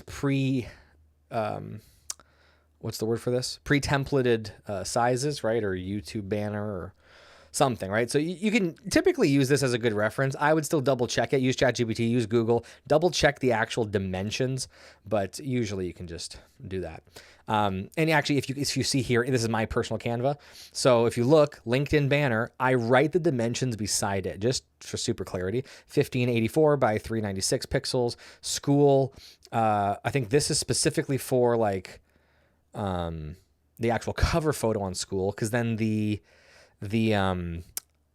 about section has slightly different pixel dimensions, and for real covers, I have 1080 by 1920, but so you get the point, right? I'm just labeling these things. But here, let me go back here and post and repost. Okay, so let me actually just walk you through this. I think, yeah, okay. Pause there for a second. Okay, pulling out my LinkedIn here. Now, again, listen, are all my profiles amazing and perfect and they're never going to change? Of course not. I'm always going to change things, change links, change websites, test new things. I'm actually about to change this scripting, and I might even mix up some of these banners. Like by the time you see this course, chances are I'm going to change things. And that's why I think it's important to have fluid conversations with experts and have people in your network, right? So talk to me about this, and that's we'll talk about the homework in a second. Okay, let's just start from the top, go right to the bottom, and I'll show you how it applies to other profiles as well. So, banners. First of all, banners are going to be different when it comes to your desktop versus your mobile. Let me show you. If you see on my phone here, you can see the banner. It should slide. There you go. And if you look at my screen versus my phone, you'll see that there's slightly different margins. I know it's kind of hard to see both at the same time, but essentially there's more space on the desktop. It's much tighter on the phone, and changing one or two little things, even where the profile photo lies. So some of this is you're going to have to like tweak, and you're going to have to save, edit, export, save, edit, export. Now what I'm going to do, I'm going to give you this template right here. It's going to be in the links in the homework section. I'm going to give you this template for LinkedIn, so you can see essentially this is the exact dimension of the file, right? So 1584 by 396, and then you're going to see, for example, I have this version here, and then I have the exact same version here, and what that is for is actually the company page. So if you're watching this, chances are you have a company page. That takes banners as well, but for whatever freaking reason, different dimensions. So you can see I have the same kind of banners, but it's, again, if you go here, it's different dimensions. Maybe one day in a perfect world, this will all be same dimensions. So anyways, my point is, I'm going to give this to you guys. First one on top, the bigger one, is your regular LinkedIn profile. One on the bottom here is sized for the business page. You can then use, if you format this for LinkedIn, for example, you can then press resize and custom size, and you can choose a new dimension for a different social media, and then you can press copy and resize, and it'll make a new design that you can then use for your Twitter, which again, I'm actually going to be changing this banner. I need to edit and add some more detail, but you can now change the dimensions for Twitter. Obviously Instagram doesn't have a banner, right? What else? YouTube. I didn't open this up. Oopsie. There you can see, you can see all the stuff I'm watching. You can see conspiracies, Christianity, beatboxing, Marvel reacts, gym stuff, comedy, food. Yeah, this is pretty much, Kill Tony. Your insight into the world of Joshua Palassis. So you can see this one is the same as my Twitter banner. And again, I need to upgrade and adapt these, and I like them. I think they're fun, but probably doesn't say enough. Oops. I'm watching The Bear right now. Great show. Probably doesn't say enough. And I'm actually going to switch this link to my school link because, again, new direction, new focus. I'm always trying to be more effective and efficient. Okay. I'm going off topic now. Back to LinkedIn. Okay. And back to my profile. So, starting with the banners, I'm probably going to maybe even eliminate some words here. Some of them are a little bit wordy, but you want clarity on, again, what you do. So I have school, Connector Fight Club. I have a school one. Your reputation should be working while you sleep, building trust, visibility. I know these ones on LinkedIn can go a little bit too fast sometimes, but just explaining kind of what you do, who you are, gives an idea. Yeah, these ones on LinkedIn can be actually kind of annoying. This one's about the podcast. So it's clear I have a podcast. It's clear I have a school community. And then my profile photo, you always want something that's going to be kind of your brand colors if you have brand colors. Mine happen to be this yellow and red, as you can see in my logo that I talked about before. And it's a high contrast to the banners. And it's high contrast on other profiles, especially when you have things in dark mode like I currently do. My profile photo, which, by the way, is the same across all profiles. So tip number one, especially going back here. Whoops, where are we? Profile photo. Use your brand colors if you have it. Keep it clean. Oh, there you go. Keep it clean and simple and not too complicated with too many textures. Have it be a nice headshot, something that looks professional, friendly. I would say, man, just try to stay away from AI profile photos. Like, this is a real photo of me. All I did was crop myself out and put in the background, and I can show you, like, it's right here in Canva. It's literally here, profile pic. I've had different ones for different jobs I've had, or there's a different variation of my logo. I have my logo in the background like this, and I like this one still, but it's a little busy, I guess. So this is literally just a cutout of me. Put me back there.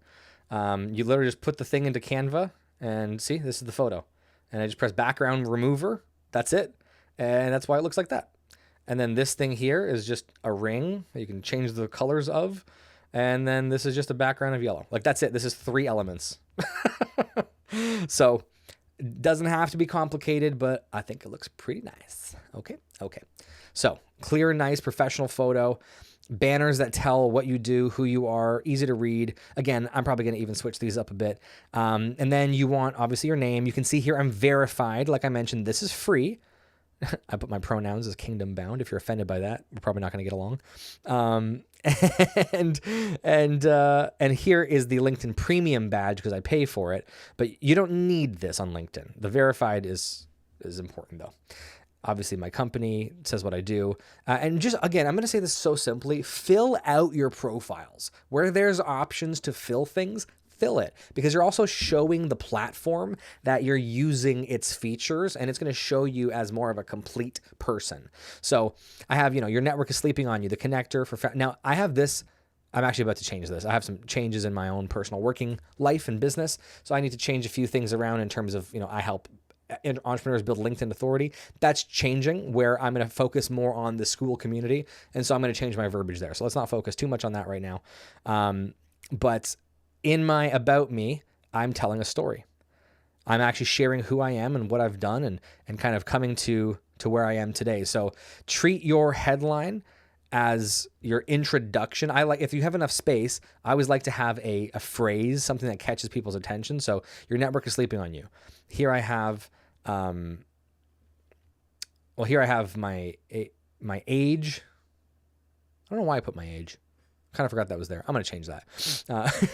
Don't need to put my age.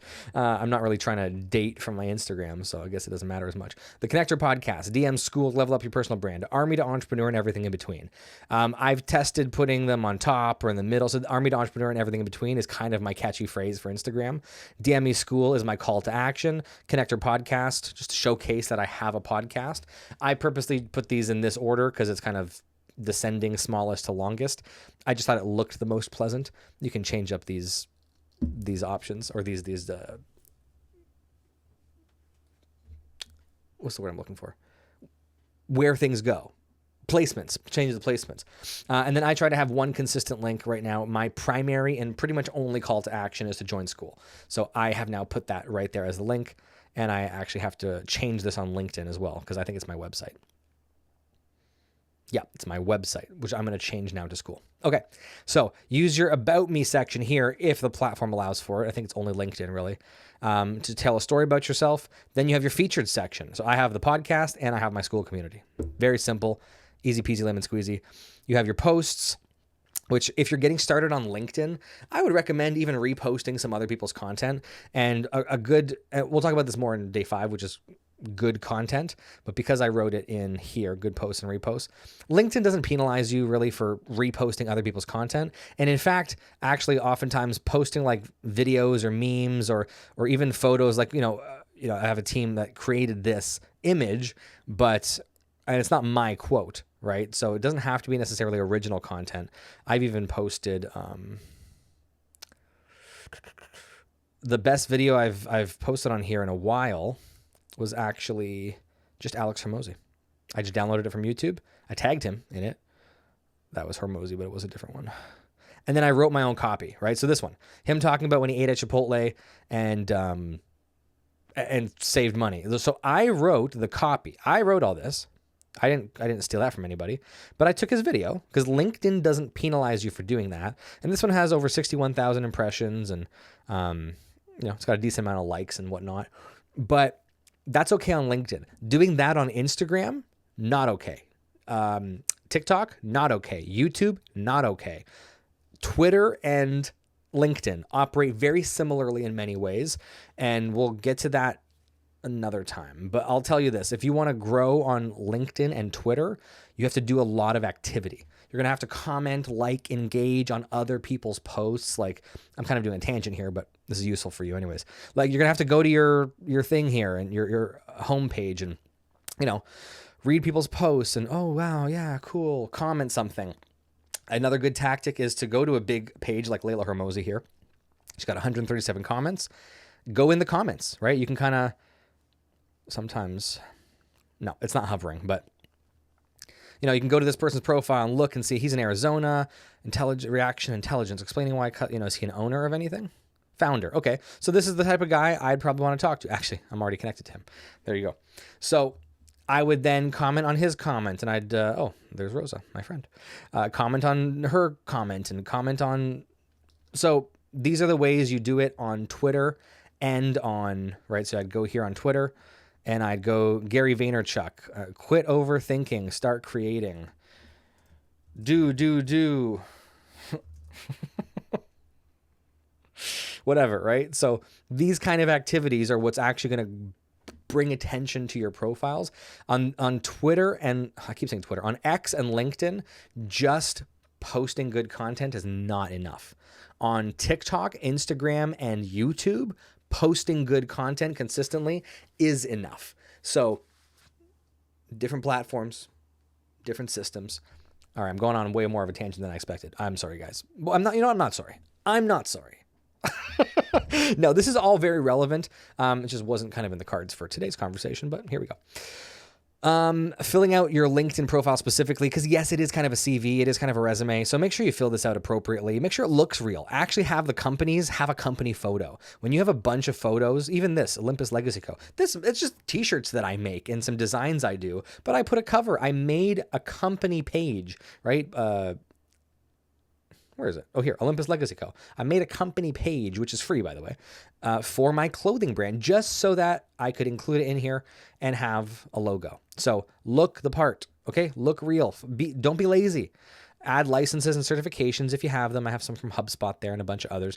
LinkedIn has a maximum of 100 skills. Add the maximum amount, just fill it out, and then start to get testimonials and whatnot. Just fill things out. Okay. Moving on to Instagram, same idea, like I mentioned before. I have some pinned posts here. I'm actually about to create start a whole content journey. If you're in this community, you actually might have come in here from my content. And so at the moment, I just have a few things pinned that share kind of my beliefs, my values. I'm in the process of making a few more that are very business specific, so you can also know what I do in those first couple pinned posts. Whereas LinkedIn has the featured section, right? So join the community, or subscribe to my podcast. These are actually videos and photos. So could I put 3 photos on the top that just say podcast this, that? I could. Videos are going to be more effective though on Instagram. So for the time being, I have these, and I will. And this doesn't look the same as on mobile. Obviously, there's a four post layout on desktop here, and it's a 3 post layout on mobile. Which, by the way, you can now shift your whole. I don't know if this is accessible to everybody or if it's like a beta, but I have access on my Instagram to actually, if you hold on to one post, one of the options is like move grid. And you can move things all over the place, which is kind of fun. I like that. I've been wanting that for a long time. And then I would recommend in your stories and in your highlights, actually have, so I talk about school all the time. So I actually have, if it loads, I have, whenever I drop a new school lesson, actually I might take these out and just put testimonials in here. We'll see. I don't know. So essentially when I drop a new school lesson, interview with the experts, I'll drop one of those in there. And then also I have like member call outs when my members level up and, just promoting them on social media and sharing that they're doing awesome stuff. I love these photos.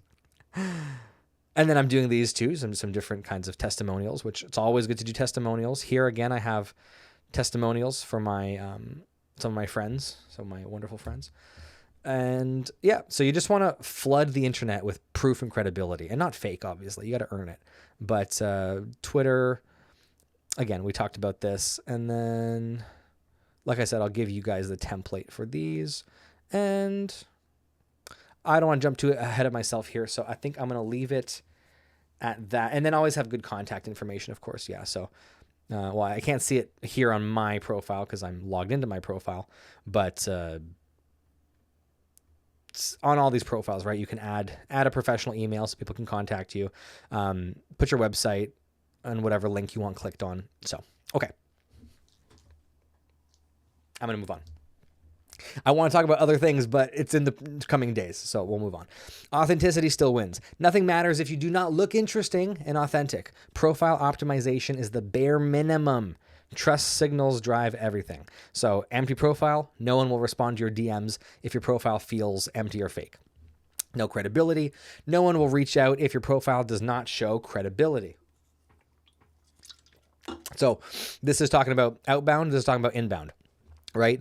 If I go to, I don't know, who's going to pop up right here?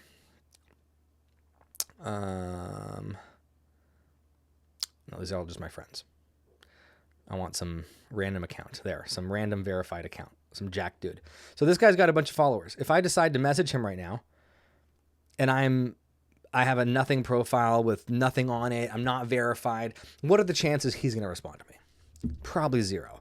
Now, what are the chances he's going to respond to me right now? My Instagram's not huge. I got almost 1,900 followers. But is it higher if my profile photo looks clean and I show up in his DM section and I'm verified and I post content that is obviously manicured and looks pretty good and has, it looks like I care. And I've actually been able to reach out to and get responses from surprisingly bigger accounts than I thought I could, just again, because of how I present. Okay. Back to this. Slow growth. Your account will not grow as fast without trust signals, of course. Bare minimum profile optimization is the bare minimum. Build on it with authentic content, which tomorrow we're going to talk more about content. So that's why I was kind of cutting myself off. I was getting ahead of myself. So yes, obviously good content is key. Am I a content master?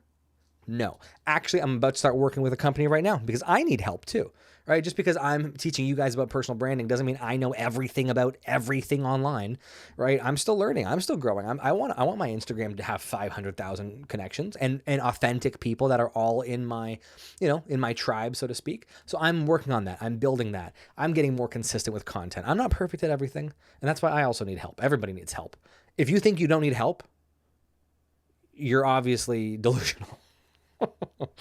And that's me, by the way.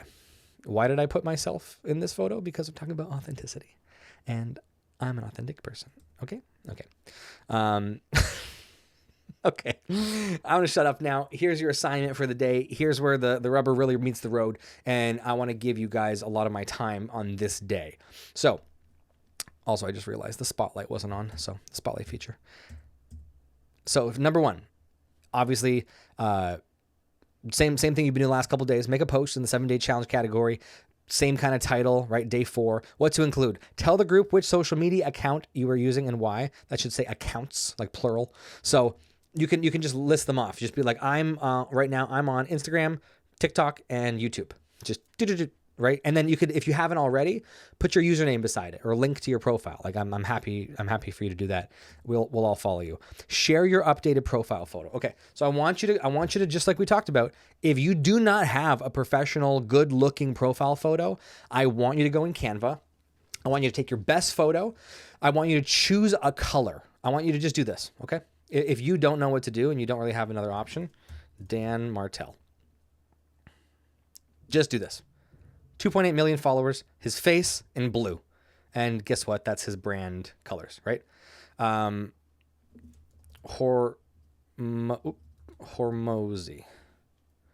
Green. His face, green. Don't overcomplicate this. If you're not super design, techie, awesome, but you don't have a great profile photo, then I want you to go in Canva and literally I can just delete that layer. And I could just do this. That's it. Now, I like neon and I like my little halo, so I'm going to keep it. But that's what I want you to do. And I want you to share that updated profile photo, attach it to the post. If you're like actually so stuck, share your old one in the post and I'll tell you what I would do if I were you to make it look better. Okay. Share your updated banner for LinkedIn, Twitter, X, or Facebook, whatever social media you use. Again, I will drop this template. I will drop this template in the links, but I want you to take what I've told you today, right? And use these templates and this kind of idea and make your own with your own style and graphics and you can go search around for some profiles of some bigger entrepreneurs you like and maybe see the vibe and see the style of what they've posted.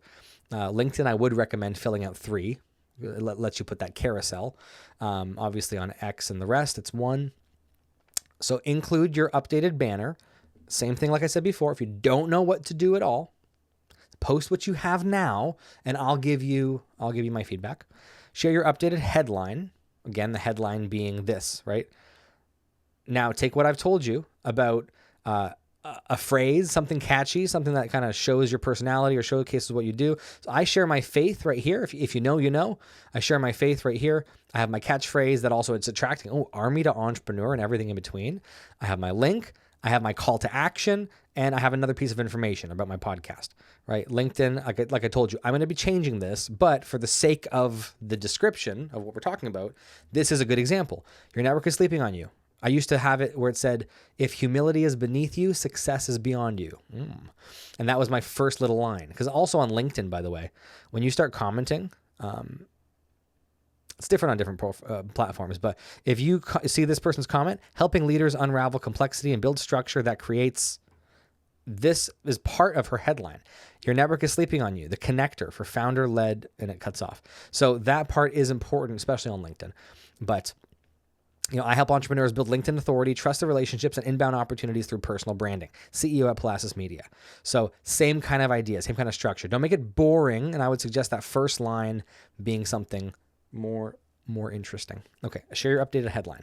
Your headline can include a catchphrase. Oh, I put it right there. A catchphrase, slogan, proof, a clear CTA, and who you help or what you do. And I will say, especially on Instagram, if you're in sales and you've sold 10 million, I would put like $10 sign, 10M closer over the last 2 years or whatever. 10M closer, teaching others to succeed in the space or something like that, right? So it gives you a little bit of proof and credibility right in that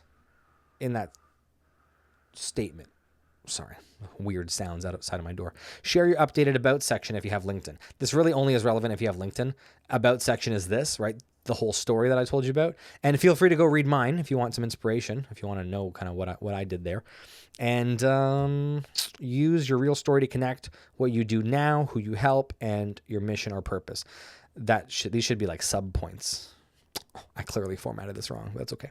See, perfection is the enemy of greatness. You don't want to be perfect. You just want to be good. And you want to be ever growing and evolving and take action.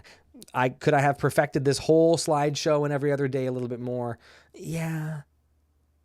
But I'd rather get it done and add value and help you guys. Okay. Instructor note. What did I write here? I will personally audit what you have done in the comments. What?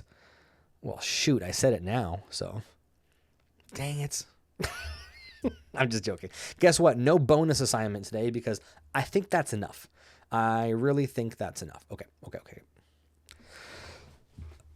I said I wasn't going to talk as much, and now it's 33 minutes. Oops.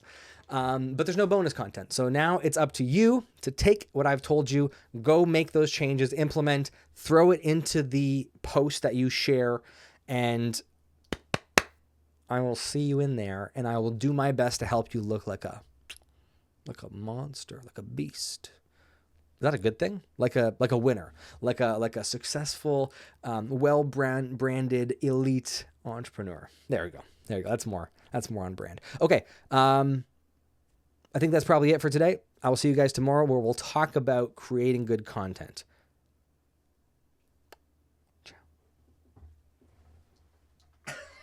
Bye. Hey, you.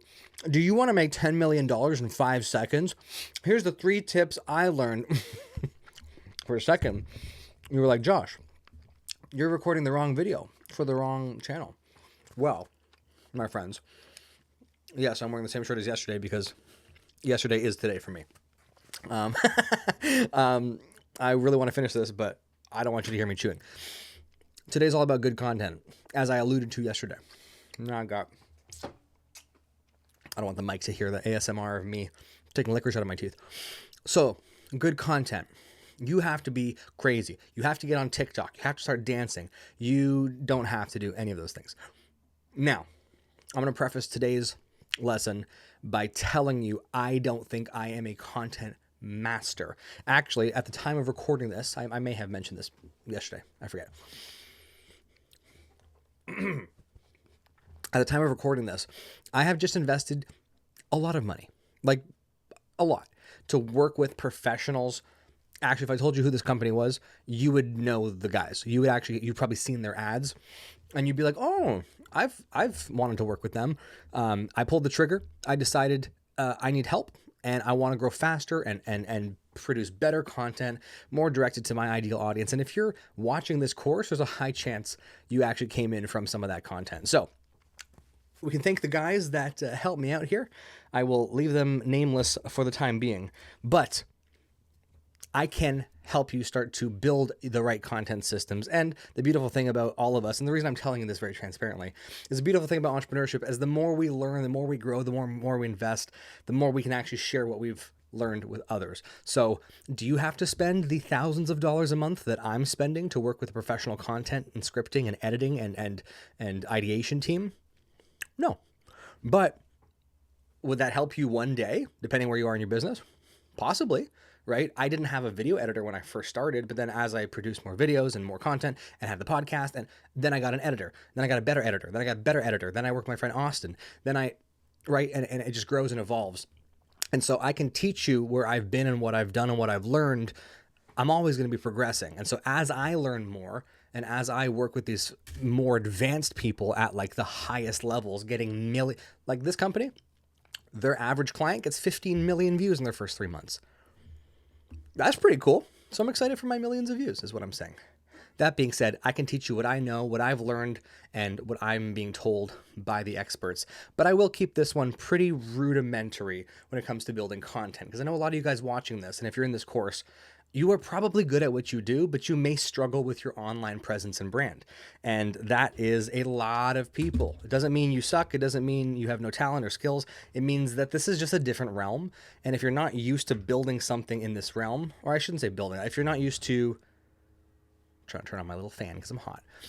If you're not used to filming, talking to a camera, if you're not used to, where's my phone?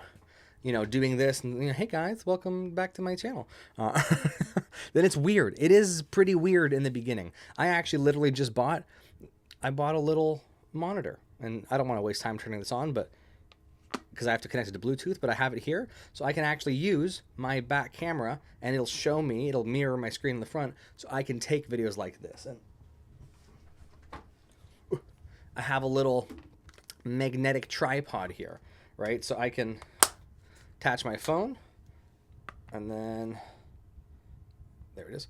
I can attach to this little monitor, and that way I can film myself from the good camera and see the little monitor, and it's a tripod, obviously, so it expands and it opens. So, you know what? There's so many things I can teach you guys. I'm going to keep this lesson fairly lean. If you want all the products I use, if you want all the tech, there actually is a post that I might even just link it in the homework section, right? I'm going to link my tech stack, if you will, because most of that has to do with my camera. There it is. I was waiting for the autofocus. My camera, my webcam, my microphone, my other microphones, my little DJI mic minis, all the aspects, are all the elements that I use to produce these. Oh no, honey, my hair not good. I'm gonna just keep this hat on for the duration. We're gonna deal with this. Okay. So when it comes to your basic tech stack, when it comes to how to start producing content, how to start talking to the camera, how to build your presence and start to make content, that's what we're going to talk about today. And just in case you're wondering, the company that I'm working with, they actually have a recommended tech stack. All the products I use pretty much are all the stuff that they recommended, and I actually have the higher caliber version of some of those things. So if you're thinking like, well, Josh, why would I listen to your advice about which camera to buy and which... If you had any idea how obsessed I get with technology, how many hours I put in before buying this microphone and this microphone stand, this Elgato Wave, and these Govee lights and that Govee bulb, and even these Govee lights on my closet there, which, I mean, it's just too many hours. So let me save you the time. Okay. Popping over here. Mr. Mosey, create good content online.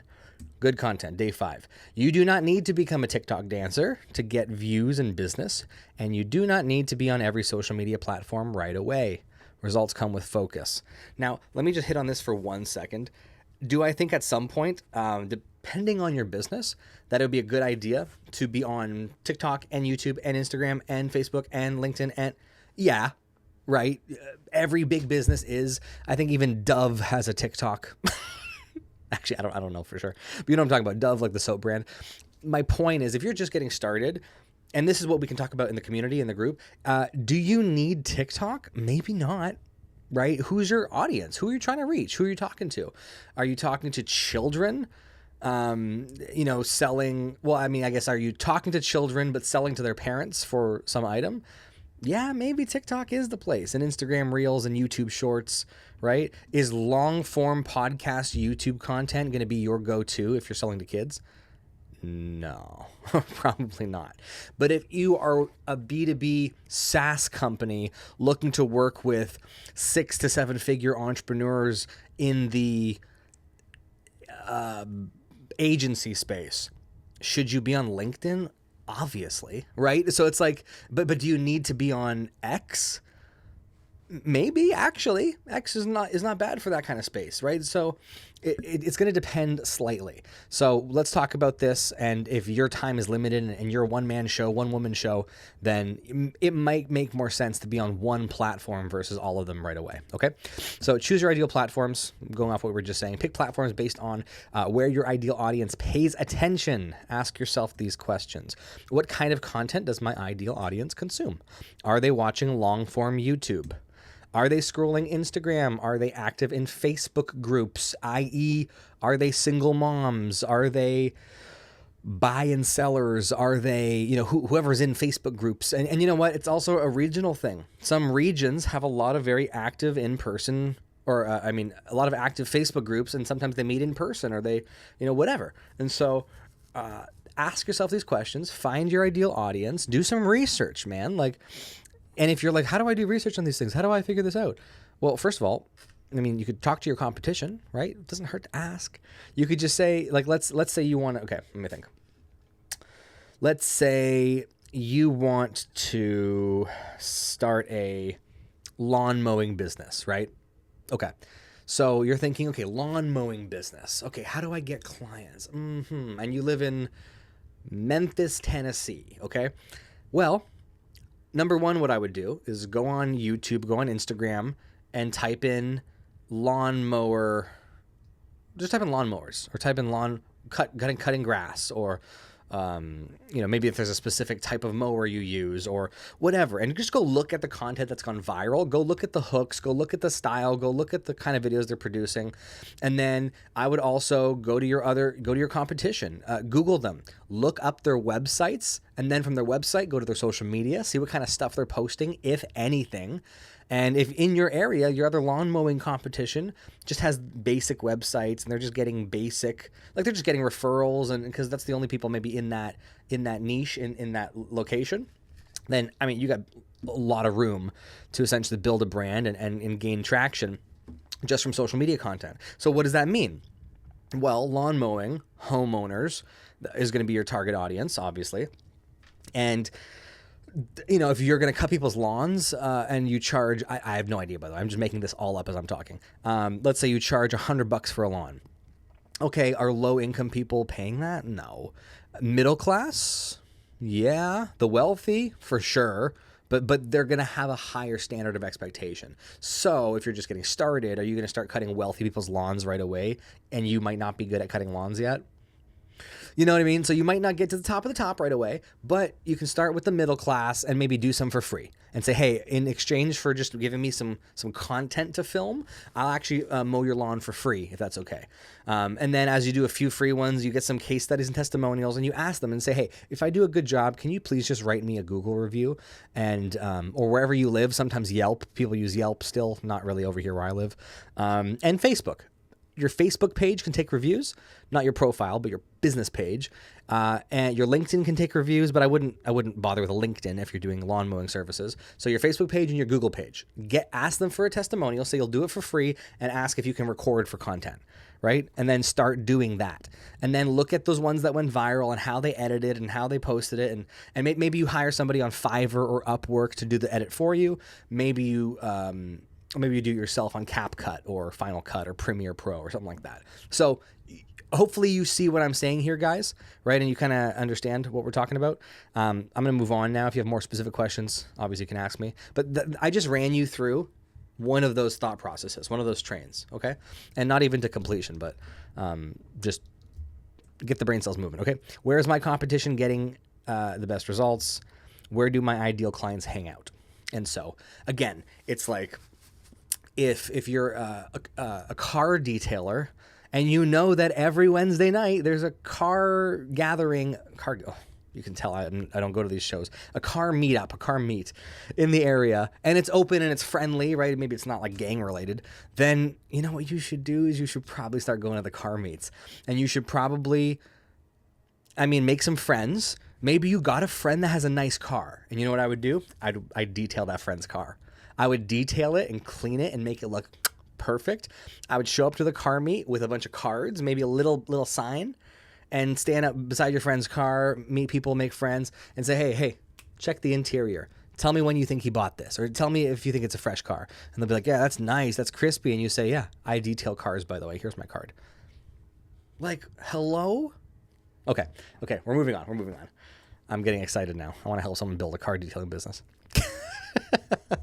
What kind of content should you make? Good content builds trust. And by the way, obviously what I just talked about there, nothing to do with content until you record those interactions. Get someone to hold a camera, get someone to hold a phone, and then get those reactions, get those priceless reactions on camera when people are like, oh shit, that car is clean. I wasn't trying to do a stereotype. Okay, moving on. To make your content. Good content builds trust and communicates value. Video is powerful because people can see and hear you. If you sell a product, people care about the story and the outcome more than the thing itself. Good content builds trust and communicates value.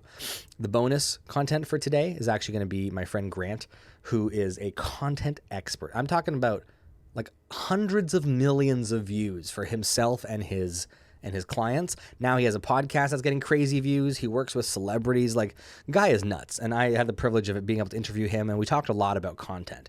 And he said if he had one platform to choose, it'd be YouTube. YouTube 100%. So if that tells you anything. If you sell a service, you are the product. Okay, hold on. If you sell a service, you are the product before any transaction happens. If you do not have an offer yet, build trust with the people you want to work with one day. Okay, let me read this part again. If you sell a product, people care about the story and the outcome more than the thing itself. In other words, what's the product going to do for them? What is the end state? What's the dream? What's the goal? What's this doing for me? And then they buy into the story as well a lot of times, right? But your story and your background could convince somebody to buy the product one time. Like if you told me, what do I have here? AirPods case, right? This little cute little case. If I met the guy who made these and he's like, my kid had a severe brain thing, when he was younger, and him and I, the only way we could connect was we would make these cases together, and he loved it so much, and so I started this company to honor my son, and because that's amazing, it's heartfelt, and you think, well, you know what, I needed an AirPods case anyways, let me go support this guy in the story. And then you buy it and you're like, oh, this is a really premium product, I actually really like this. Guess what? Now you're referring it to your friends. Now you're showing people, look at my AirPods case. Oh my God, this guy has a crazy story. But like, no, seriously though, it's great quality. It's not just another one of those internet gimmicks. Like, this is good. And boom, the product is selling itself because you actually delivered quality to the story and to the mission and to the, to the outcome there. And then if you sell a service, you are the product before any transaction happens. I mean, frankly, this is everyone here in this community, everyone here listening to this lesson. I'm the product here. I really am, right? You're not going to pay the subscription price to stay in the community if you don't want my help, if you don't want my guidance and my friendship and a relationship with me here, right? And so ultimately, you're buying into me before you buy into my program or any products or services that I could sell you, right? I'm just being transparent. That's what this is. And so if you do not have an offer, build trust with the people you want to work with one day. That's been me for years, just trying to build trust, build connections. And as soon as I started this school community, boom, I had like 90 members immediately. Now you might be thinking, well, depending when you come in the course, right now it's actually less than that because I've actually removed quite a lot of people from my community because it used to be fully free and it was different vibes, a different kind of focus. Long story short, I gave them a chance to obviously join the new community. And so we've evolved, we've adapted. Going back to day 2, I think it is, we weren't afraid to start again. Okay, folks? Okay. And so even before I had an official offer, I was still building community, building trust, building relationships. And that's why I was able to call in favors and ask every single video you see where it's an interview with the expert, that's just me calling in a favor. I had nothing to offer these people for a while. And then I was like, hey, I'm starting to build an audience. I want to interview experts on XYZ topics. Can we film something and I'll make some content for you in the meantime? They all said yes. So there you go. Video content. People connect with faces and voices. Video builds faster trust than text alone. I'm going to tell you this right now. I don't care what your business is. Substack is not the place to be as your sole social media. I personally don't know anybody who has built a massive business or any business through Substack alone. I don't even have Substack. Is it a good place to be for the right people? Probably, yeah. Just like LinkedIn isn't for everybody. Neither is X. But I think LinkedIn and X are amazing for the right people. Substack maybe less, but anyways, I'm biased. Product stories. People care about the story and outcome more than the thing itself. Think Scrub Daddy, Old Spice. There's this guy I keep seeing. It's a spatula guy. You know what? Let's try to find this guy in real time, okay? Probably not going to be able to find him. Hopefully nothing weird pops up. Oh, this one. Yeah, look, right away. I'm quite sure it's this guy. Yes, it is this guy. Literally proving my point. So I don't give a rip about his spatula, but I keep seeing this guy everywhere talk about his awesome spatula, and is his whole thing about the product. It really is. But guess what? I bought into this dude before. Oh yeah. Because I saw like this, like, look how it's so thin and it picks up everything. But again, it's the guy. He's sold me. You know, obviously you can't hear the. Did he just make a joke about how the spatula took off his hair? I don't know. Anyways, point is, love this guy. Go you know what? I'm gonna follow him right now. Oh, did that not follow him? Am I at my limit for today for some reason? Follow. Okay, maybe it's just a desktop thing. Instagram desktop. Okay, moving on. Scrub Daddy, Old Spice. Okay, I pray to God, you guys. Oh, what the heck? Old Spice guy. Yes. I don't know how old or young you guys are, but if you don't know this commercial, I don't think this is... Hello, ladies. Look at your man. Now back to me. Now back at your man. Now back to me. Sadly, he isn't me. But if he stopped using lady-scented body wash and switched to Old Spice, he could smell like he's me. Look down. Back up. Where are you? You're on a boat with the man your man could smell like. What's in your hand? Back at me. I have it. It's an oyster with 2 tickets to that thing you love. Look again. The tickets are now diamonds. Anything is possible when your man smells like Old Spice and not a lady. I'm on a horse. I hope you guys could hear that. If not, I'll have to just insert it in there. Oh my gosh. Okay, I can't. I literally bought Old Spice after that. After that commercial, like a decade plus ago, I started buying Old Spice. So I think you guys get the point. Okay, service providers, you are the product before any transaction happens. Build trust first, right? That's what we talked about. And that's anything. If you sell mortgages, you're a real estate agent, guess what? People are going to drop $2 million on a home. I mean, yes, because they want the home, but also, you know, a lot of times in real estate especially, they're kind of buying into you. They're trusting you to show them the way and to be able to bring them into their home. That's a big responsibility if you think about it, right? And so, let them buy into you. No offer yet, no problem. Build trust with the people you want to work with one day. Okay. How often should you post? Let's get kind of practical here. In a perfect world, here's the posting cadence for each platform. I'm going to tell you this, guys, right now. This changes all the time, okay? But by the time you're hearing this, I mean, oh, hope you heard that neck crack. Good Lord, that was good. The algorithms change. You know, Meta changed their ads a few months back to the Andromeda update, which changed a lot of things. LinkedIn used to prefer like daily posting. Now recommend 2 to 3 posts per week. So, you know, as of right now, as of June/July 2026, this is, and I think most people in content would generally agree with this. This is what I would recommend, especially for any of you guys watching this that don't have a massive team and a massive content team yet. This is what I would recommend.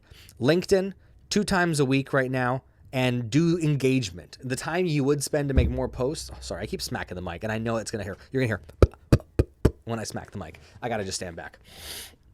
The time you would spend, there we go. The time you would spend making more posts, spend that on engagement. And I would say do that same thing for Twitter and LinkedIn. Do what I showed you in, I think, yesterday. So go into other people's accounts, comment, like, engage. Go in the comment sections of bigger accounts, comment, like, engage. Same thing on Twitter. I do the exact, sorry, I'm hiccuping right now. Give me a second. Go in, comment, make friends. I would recommend not using AI for most of this. You can use AI to help, but make sure the comments sound real and, you know, just use some common sense. Okay. Instagram and Facebook. I have my Instagram linked to my Facebook, so I post once and it posts to both. 4 to 5 times per week, plus daily stories in a perfect world. YouTube long form. Honestly, this totally depends. Some people will post a podcast once a month. Some people post a video every week, 2 times a week. I wouldn't say there's a perfect cadence for this, depending on what you're putting out. But you know, I put 1 to 2 times a week, assuming your videos are about 30 minutes long. 15 to 30 minutes long. If you're pumping out 2-hour long episodes and bigger things, this might be a lesser cadence. And if you're doing this on top of a full-time job, on top of everything, what I would suggest is consistency over volume. At least if you stay consistent, it'll look better, and at least you'll get some stuff out rather than just trying to stress yourself out with crazy volume. X/Threads. I don't really use Threads anymore, but same idea for both. I would say 3 to 5 times per day, plus the engagement aspect is so huge. Just like on LinkedIn, on X, you could make a million great tweets. You'll get nowhere if you're not a reply guy, as it's known on the platform. But again, be valuable, add content or add valuable content. I've even heard make your reply sound like it could be a post. You know what I mean? So that way people can repost your replies, or if you actually like posted the thing that you replied with, it would actually be a good standalone post. So that can be a good tip as well for some of you guys. And then TikTok, daily, ideally, if you're posting these short form videos on whatever the topic is. And then obviously being able to reuse and recycle content throughout. So, ideally Instagram and Facebook are daily, but I put 4 to 5 times a week if you're posting, good quality content. Same kind of things you could post to YouTube Shorts, you could post to TikToks.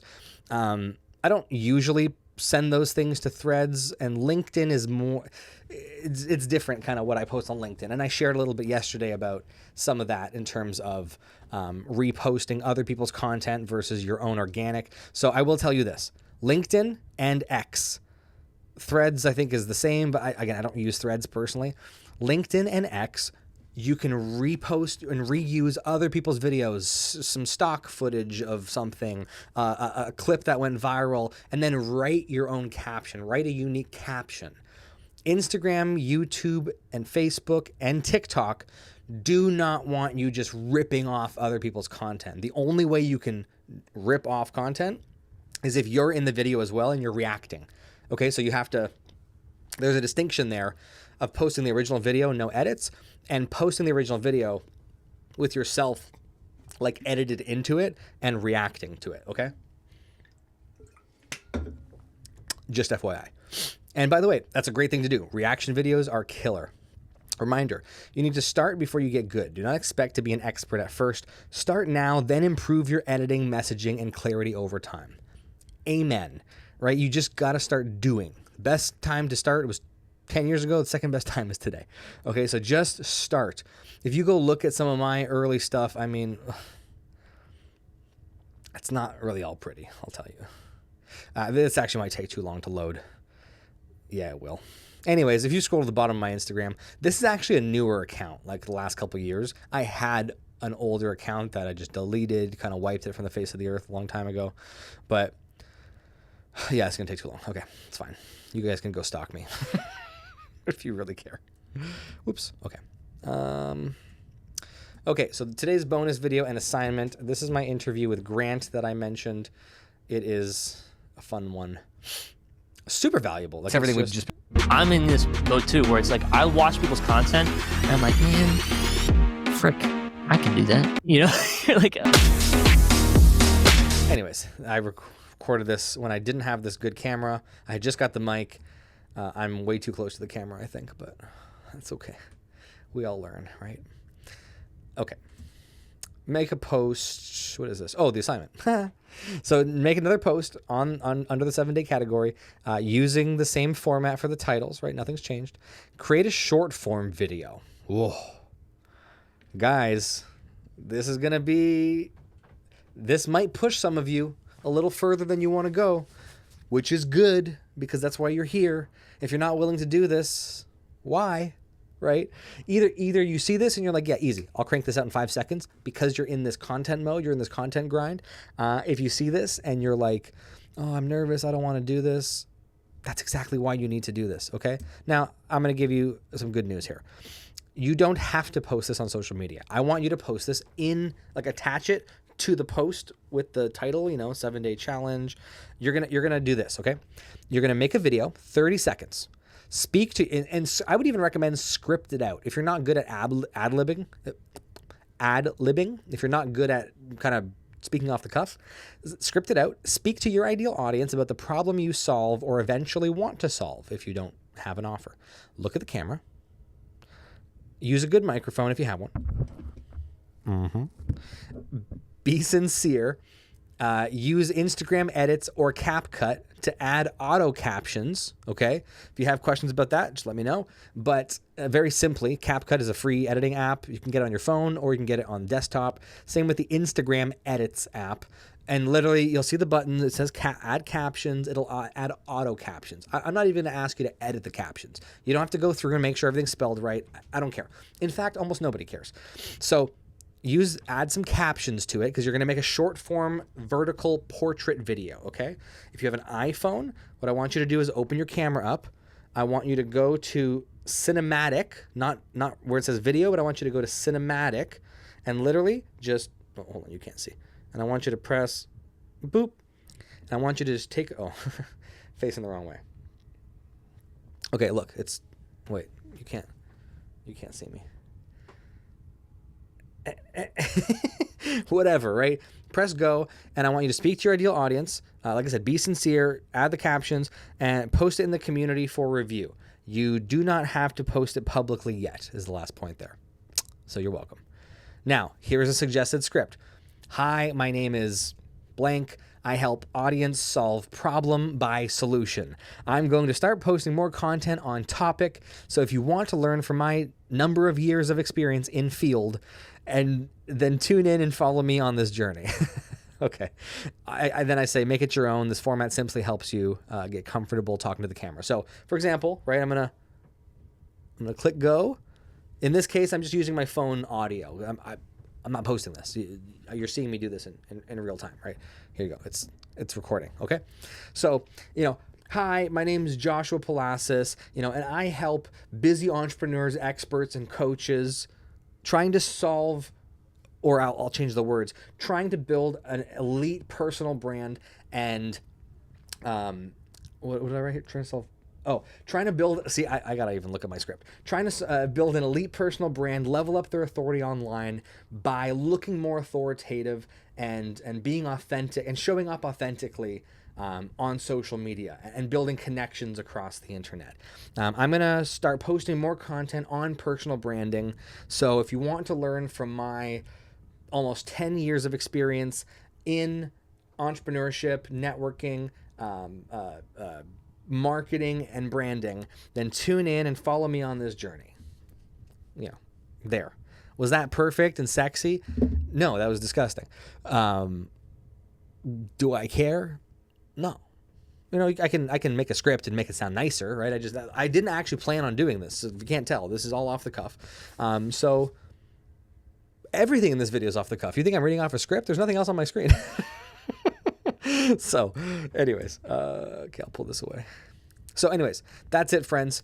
I want you to record a video. You don't have to write me an essay today, but I want you to go through the content. I want you to watch the video with Grant, and I want you to create this piece of content. Either it's going to sound great because you're already so used to being on camera, or it's going to sound and look a little awkward. Amazing. I'm actually more proud of you if that's the case, because you're taking that first step to get uncomfortable and get in front of a camera and start producing some content that will drive you forward and give you some more confidence. This starts by just doing. I started making some videos just on my phone, front camera, and then eventually I had a friend hold a camera at the gym, and then I got a tripod, and then I bought my little microphones, and then I decided to start a podcast, and then I bought this microphone, and then I had a webcam, and then I got a better webcam, and then I got my Sony ZV-E10 Mark II, and then now I have a little monitor that clips on the back of my phone. Progress, piece by piece by piece by piece.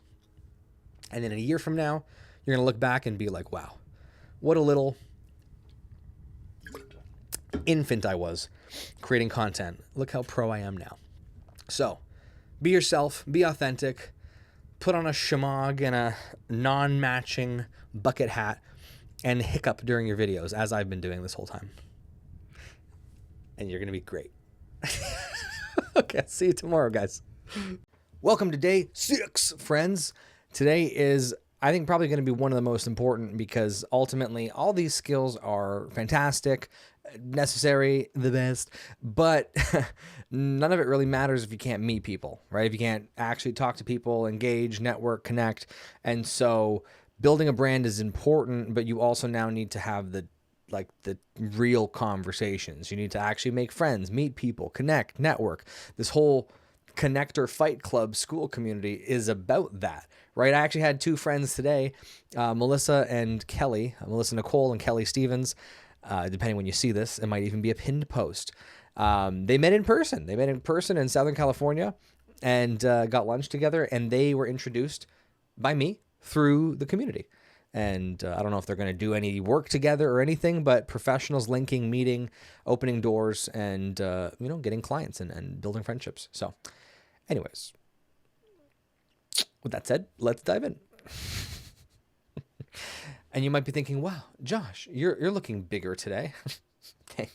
Thanks. Bam. No, I just enhanced my screen size because I can. Okay. Enough about my size. Let's move on. Okay. Day 6, networking and storytelling. Personal branding is not just posting. It is communication at scale plus relationships in motion. Did I get AI to write that line? Possibly.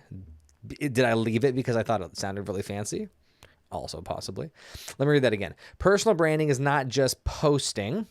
It is communication at scale. So in other words, being able to communicate your thoughts and ideas at scale to a larger market, plus relationships in motion, aka having actual tangible relationships that are, again, driving forward your brand, your business, etc. Trust grows when people see your thoughts, values, story, consistency, and real interactions. Okay. Point uno.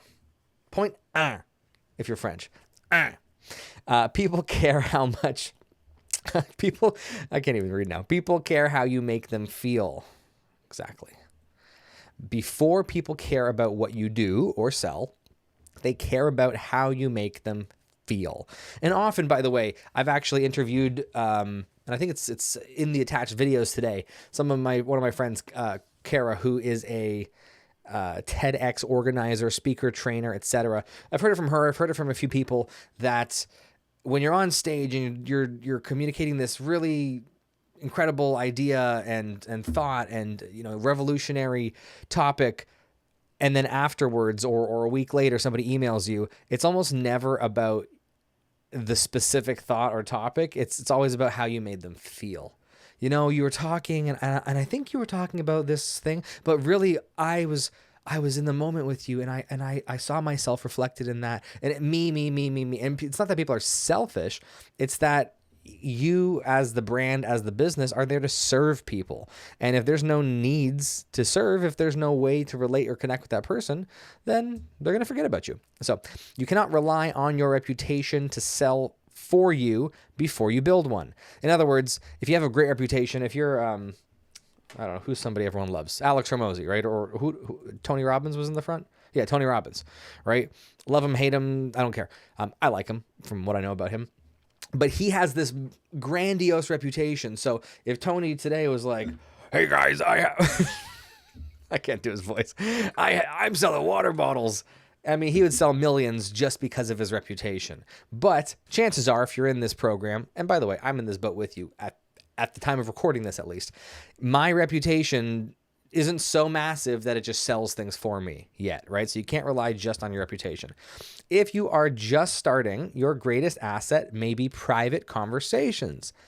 So we're going to talk today, and I've alluded to this in previous days, but we're going to talk a little bit more in depth about DMs, about getting in people's chats and actually building real friendships. That's how I've met pretty much all of my connections, is me manually reaching out, connecting, DMing, commenting on their stuff, etc.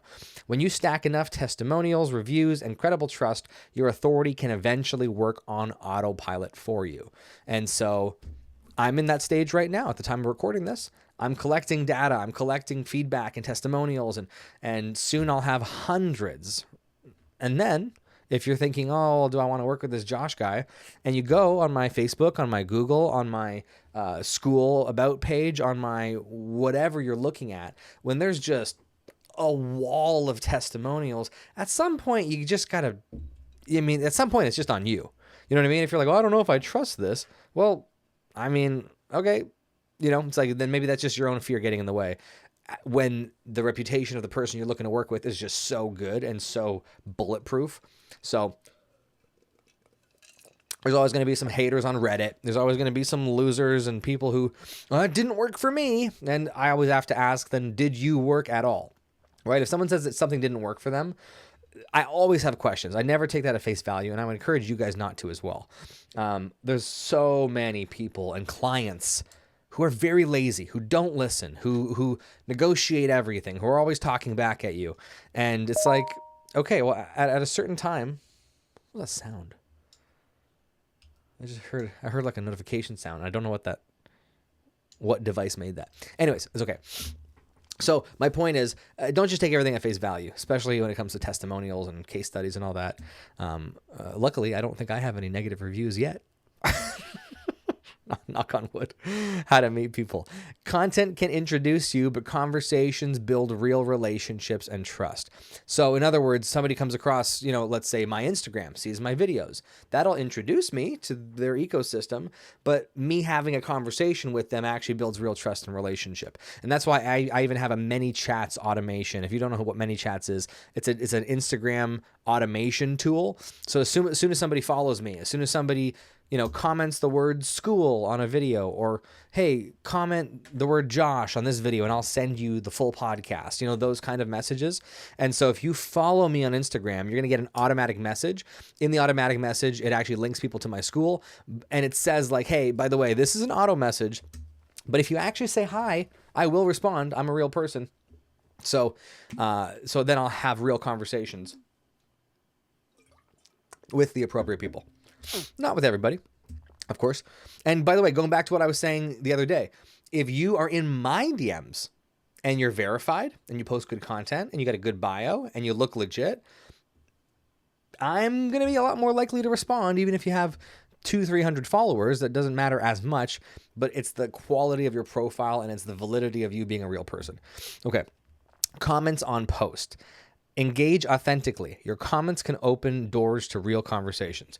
Yes, I would say LinkedIn, Twitter, and Instagram probably are going to be your 3 biggest places for commenting to then lead into DMs and then lead into real conversations. And again, this goes back to the previous day, like not every social media is for everybody. So LinkedIn just might not be relevant for your niche. Instagram, I think everybody should have Instagram. Everybody. Twitter, X, a lot of people should. I think Instagram is more important for most people. LinkedIn is going to be almost more important than Instagram for other people. But even the ones that have LinkedIn, I would still say you need an Instagram. And then keep in mind on things like YouTube, there's no DM system. TikTok sucks for DMs. So I wouldn't focus on DMs on TikTok or on YouTube, at least at the time of recording this. But Instagram, LinkedIn, Twitter, probably your best. Okay. Some people love Facebook and swear by it. I don't bother with Facebook for many reasons. I've tried it in the past with different jobs, different SDR jobs I've had, or sales, or my own stuff. I just never got the same kind of results on Facebook DMs. It's just a different whole system, especially with friend requests and the way it works versus Instagram, which is more public generally. Okay. DM people. Reach out on Instagram. See, I forgot I wrote this. Reach out to people on Instagram, LinkedIn, and X. Be human, not robotic. Yeah. I would say do not use AI to write your DMs, especially. You can use AI to help maybe sometimes with comments, especially if you're doing a mass amount of commenting. But then I would say if you used AI to respond, like, hold on. Okay, so for example, let's say, this Gary Vee thing. When you're attached to outcomes, you become vulnerable. Let's say I used AI to respond and it says, totally agree. Vulnerability can be dangerous in the wrong circumstances. Let's just say that was an AI reply, right? So I could use AI to kind of reply. Obviously, I'll still check it over and I'll train my AI to sound like me. But then as soon as somebody replies to you, so for this guy, for example, he commented on my tweet. I'm not going to use AI to respond to him. Now that it's more personal and he's responded to me, I'm going to manually respond to this. You see what I'm saying? So you can use AI to help and speed things up. But then once the conversation gets started, now you want to be in it. And let's see, this guy, we're following each other already. Ghostwriter for SaaS and AI founder, 16 years, B2B, enterprise. Like this sounds like the exact kind of guy that I'd want to connect with. And so if I wasn't already following him, I'd give him a follow and I'd reply to it. And then I'd say, shot you a follow, dude. I just sometimes saying it, people will say, oh, I got you right back. Right. And it's not that you're trying to do follow for follow. That's not what I'm saying, but you do need to also go and engage and you need to like participate with other people. You can't just expect to take on social media. You have to give. Okay. Okay. Build credibility. And when I say you have to give, if you want to build a brand and just become a celebrity and you don't want to be known for being a person of the people, then I guess you can take, and good luck. Maybe it'll work out for you. But if you want to build a reliable, trustworthy, authentic personal brand, pretty much everybody in here, you're going to be an entrepreneur or you are an entrepreneur. And so I'm going to be under the assumption that if you've made it this far in this day 6, you want to be known as someone who's trustworthy and kind and, you care about these things. And so that's why I'm saying you can't just be a taker. You have to be a generous giver. Okay. Build credibility. Use platforms where you can post content, build relationships, get verified, and show that you are a real credible person.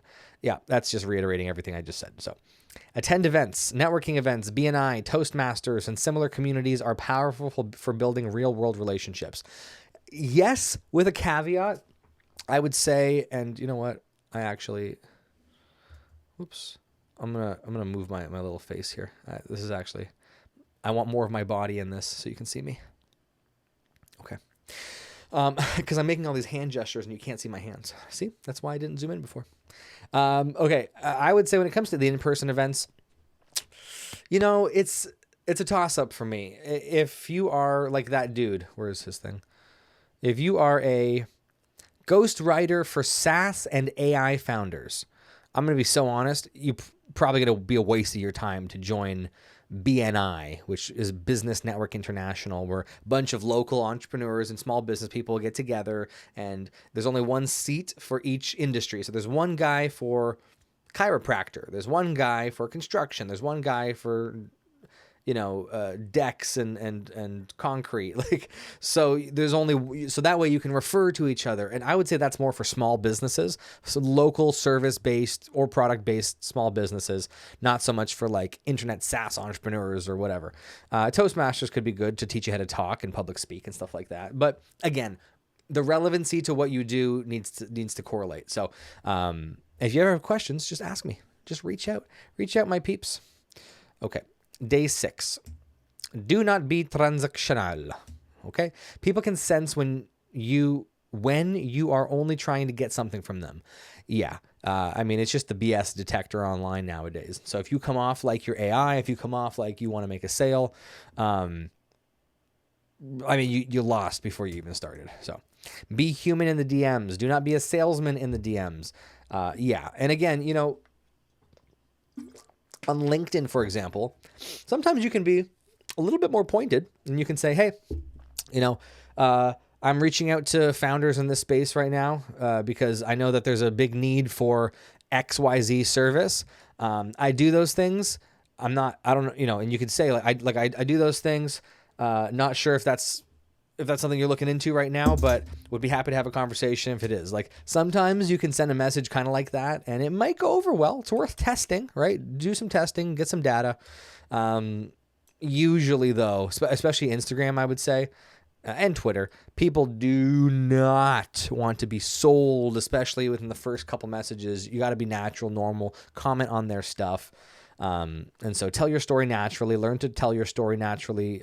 People connect with authenticity, not scripts. So even though I have my story copy and pasted, essentially, because I will often say the exact same thing to a million people, I wrote it. I didn't use AI, and I'll tweak it all the time, and I'll change it all the time. And for each individual person, sometimes I'll change a few words, or I'll lead into it differently. But again, this is it's me telling me. Use voice notes. I love voice notes. Use short voice notes to show your personality. The short part is key. I used to send like 4-minute voice notes, and I'm like, oh, no. So I'm putting so much time and effort into this. I don't know why nobody's responding to me. Nobody wants to listen to you for 4 minutes, especially when they're just getting to know you. Think about it. You barely want to listen to your girlfriend send voice notes for 4 minutes. You think you want to listen to a stranger on LinkedIn for 4 minutes, right? So I would say short, punchy, maybe 30 seconds. And just don't only send voice notes exclusively, because then sometimes you're going to lose conversations because somebody might want to respond to you, but they're out and about. And so they're like, oh, I'll get to this later. And then they never get to it later because then their inbox fills up. And so, these things just happen. That's why you got to be good with the follow-ups. You really do have to be a follow-up machine. And also you have to be convenient for those people, right? And so short little voice notes, if you can tell somebody's replying to you back and forth, you're actually going at it, send a voice note because you're in the moment, you're in the conversation. But would I send a 3-minute voice note and then maybe I'll hear back from that person in a few days? Probably not. I've done it too many times. It's just a waste of time. And so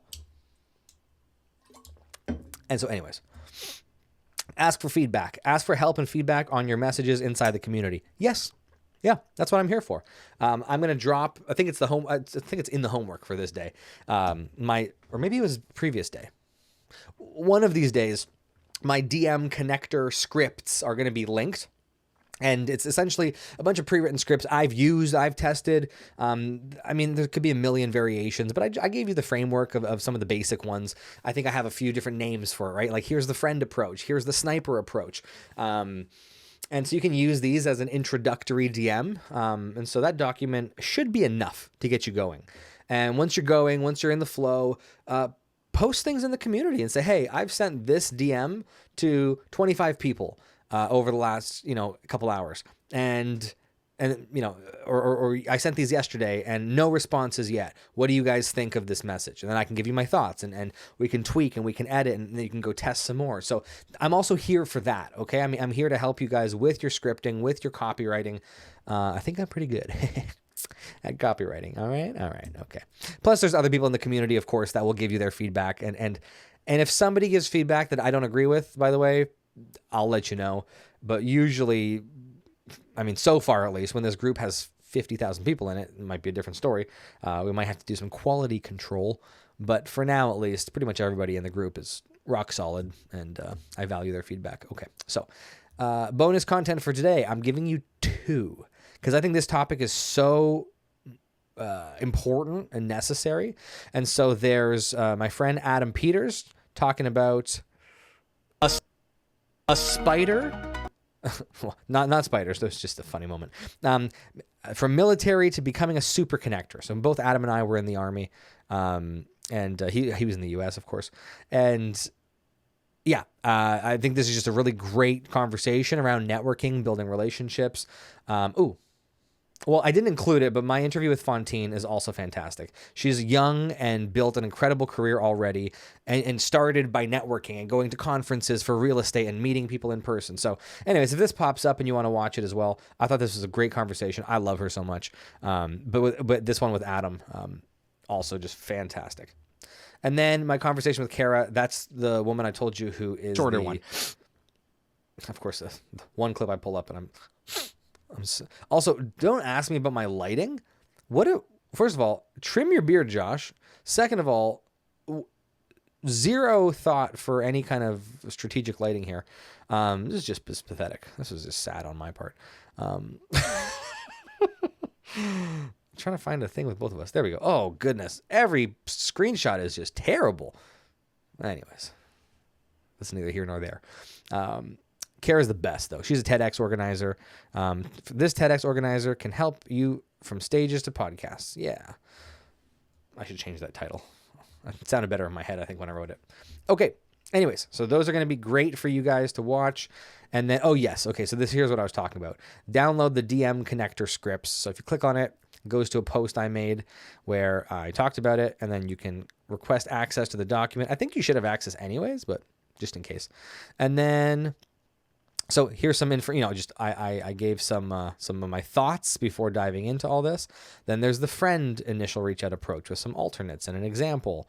The sniper, like I mentioned, the undercover agent, some follow-up sequences, very important.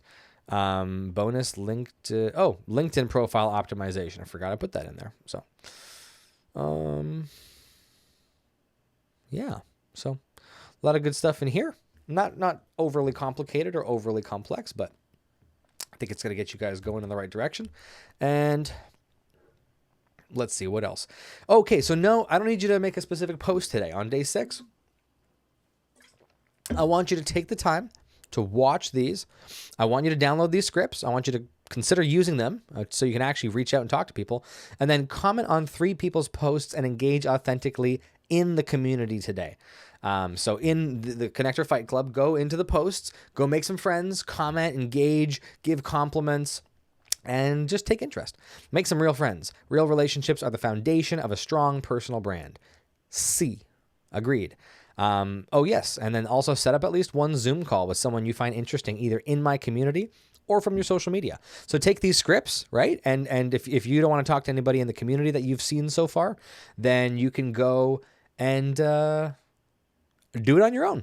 Go message somebody on Instagram using one of the scripts or LinkedIn, and then start talking to them, and then say, hey, I really want to connect with people in your space and learn from them. Or, hey, I'm looking to work with more people in your space, and I'd love to just have a chat just to get to know you and see how maybe I could be of service, or maybe I could point you in the right direction for, whatever you do. So that's your homework, okay? I want you to set up at least one Zoom call with somebody, make some friends, comment on 3 people's posts. And if you do all this and you're successful, which you should be, given everything you've learned so far and all the resources I've given you, you make a post, make a post. And you can do the framework we've done, like day 6, a 7-day challenge, your name, and then you can write, here's the outcome of my day 6 homework. So I'd love to see that. You don't have to, but I'd love to see that. And let me pull myself back here. There we go. So anyways, networking, connecting, frankly, this is my bread and butter and has been for a long time. That's why I call myself the Connector, and it's become kind of this title. It's the name of my podcast, because this has opened doors to everything else. And one of my friends, you would have seen the video by now, hopefully. It's in day 1, the bonus with Corey Warfield. He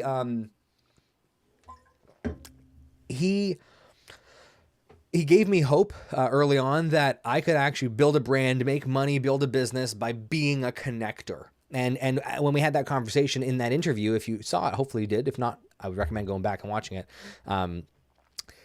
He was like, dude, I had so many followers and a big brand before I even had really a business, before I really had an offer. And now companies are throwing tens of thousands of dollars at him for sponsorships. He gets paid tens of thousands of dollars to jump on stages and just gets requested for these things all the time. And he has 600,000 LinkedIn connections. So when you build a strong enough personal brand, pretty much any doors can open for you, right? If you're one of these, who are these streamers? I Show Speed or Aiden Ross, or if you know who those kind of guys are, what do they do? What do they do? I know I Show Speed has some athletic capability, but he's also not an Olympian. He's not making money for his athletics. It's just part of his kind of brand. He just exists. These guys just live, and they get paid millions of dollars and sponsors and ad revenue and partnership programs. And so I'm not saying you got to go be a streamer, and I don't think I want to ever be a streamer. It's one thing to make content. It's another thing to not press pause and just keep going for hours and hours. But anyways, that's neither here nor there. That's my new school community starting next month. I'm kidding. So yeah, just focus on, I would say, building your reputation authentically and organically. Meet people, connect, make good connections, get people to write you reviews and testimonials, and start stacking these things, because opportunities will flow, and it will take time. This doesn't happen overnight, but I promise you it will be worth it. And depending how far you are already in your career, I don't care if you're just starting or you started 50 years ago, it is still worth it to start doing this stuff today. Okay. My friends, I will see you in tomorrow, the final day of our 7-day challenge. Good night. Bye. My friends, it is the end of this 7-day journey. Welcome to day 7. It's been a pleasure. It's been an honor. I thought I would dress nice for you guys today. Put on a little something. Got my watch. Got my... Wow. We're going to just dive in. This is going to be a little bit of a recap of the whole week, some action steps moving forward, and if you want to stay in the community, if you want to participate, and you actually want to become a real paying member, then there's going to be some bonuses for you as well. So, okay, let's open her up. Let's open her up, folks. Make sure I don't cover myself, and here we go. Day 7 of the 7-day challenge. Your next 30 days. A personal brand is built through repeated clarity, useful content, visible thinking, and real relationships. Visible thinking being something like Twitter, for example, where you're actually communicating thoughts and ideas, or your Instagram stories, stuff like that. You do not need to do everything. You need a simple system you can repeat. You do not need to do everything. You need a simple system you can repeat. Okay. And good people around you, I would say. Recap the core ideas from this week. By now, you should know your identity, who you are, and what you want to be known for. I would even recommend go back to that very first post you made with your known for statement, right? What you want to be known for. And I would reevaluate. And if you've changed anything, if you've maybe found a little bit of clarity, I hope in these last few days, feel free to share that with the group. Talk about your wins here. Your audience, who your ideal audience is. So having some more clarity on who you want to speak to, who you want to help, and what kind of people you want to engage with for your products. What is happening with my hair? I look like I look like a lion, but like not in a good way. Anyways, this is not about me. It's about you guys. We're going to move on. Your pitch, how to properly pitch your idea. Or if you're about to start coming out with a new idea or product, hopefully you have a little bit more clarity and confidence now in how to communicate what you do and how you do it. And hopefully this will give you a little bit of a springboard to blow past your competition. Your profiles, how to optimize your social media profiles. This is also going to be an ongoing thing, by the way. So any of these things we've talked about and we will talk about, it doesn't end here, right? I mean, the point of this 7-day intro to personal branding course is because I want to give you guys real tangible value. I want to give you action steps in the real world. And I hope you actually got some significant value out of this. But this is the very beginning. Your profiles are always going to change and evolve and adapt. Social media is going to change their algorithms, what you want to be known for, and who you serve, and how you pitch your thing. These are going to grow and evolve and change. And so having access to the community is also going to give you access to me and my friends and the experts around here. Also me, if I didn't mention that. And so this is the point, is that I want to give you guys a safe place to grow and share ideas, bounce things off of each other, share your content before you post it, get some useful feedback from people that actually are building something and growing, not just from your uncle who doesn't know anything about social media. Your content, right? So what kind of content to post and how often? We mentioned that. And then your network. And I'll be honest here, guys, if you're going to pay $1 anything for this group, I would say the number one piece of value you're going to receive is going to be the network. It's going to be the people you meet and the relationships you build by being in this community. And I will ensure, even though right now, as the time of recording this is a small enough group that I can be involved individually and I can answer every comment and I can talk to everyone. It's going to get to a point, God willing, where that's harder for me because there's so many of you guys in here. And so rest assured that whenever you are watching this, whenever this comes out, or whenever this is being seen by you, and no matter how big the group is, if it's not me personally, I will have people I trust and have trained or have worked with in place to be able to answer your questions, talk to you, engage, network, connect. This group is going to maintain that quality no matter the size. And I mean, again, God willing, I want school alone to be the only thing I do. I want this to be the full-time work that I do, is talking to you guys, building the community, getting on live calls. I want the calendar packed out with live calls, because there's just so many things we need to talk about. There's so many questions I need to answer. And so that's the goal moving forward here. Reminder, go back and do all the homework if you haven't already. Maybe I should change that word, homework. Go back and do the growth activities. Is that better? Is that better branding? All right. Point 2, use the community intentionally. Join and use this community only if you're committed to growing your brand, networking with other winners, and taking action on your content and business, like we just talked about. Use this community for daily accountability, weekly live calls, mentorship and coaching, content reviews, script and copywriting support, building intentional relationships, learning from experts, referrals to help you grow. All of this and more. And guys, I don't think you understand. There's no limits to how much you can ask and how much support you can get in this community. So, I mean, consider this hiring me as a consultant effectively, and the network that I have. I can tag people. I can throw them in the chat. I can, if somebody's better equipped to answer a question that I don't have access to, or I don't have answers for, I will go ask them, or I'll tag them so they can answer themselves. Like, you're going to get responses from relevant people who have the expertise. If it's about branding and all these types of things, it's going to be mostly me, of course. It's my group. Spoilers. But anyways, so yes, member benefits. So, okay, here's the thing.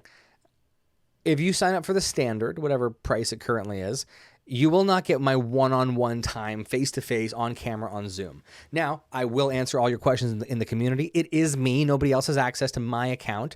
And then we will do live calls. And as the group grows proportionally, I will add in more live calls. And on those live calls, you can talk to me. We can talk face-to-face, but it's going to be in the community setting.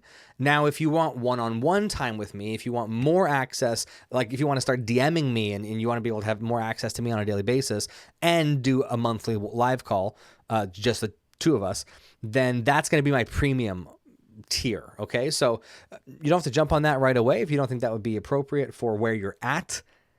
But once we start working together, and if you feel like that is going to be more your speed, then that is going to be an option, at least for the time being.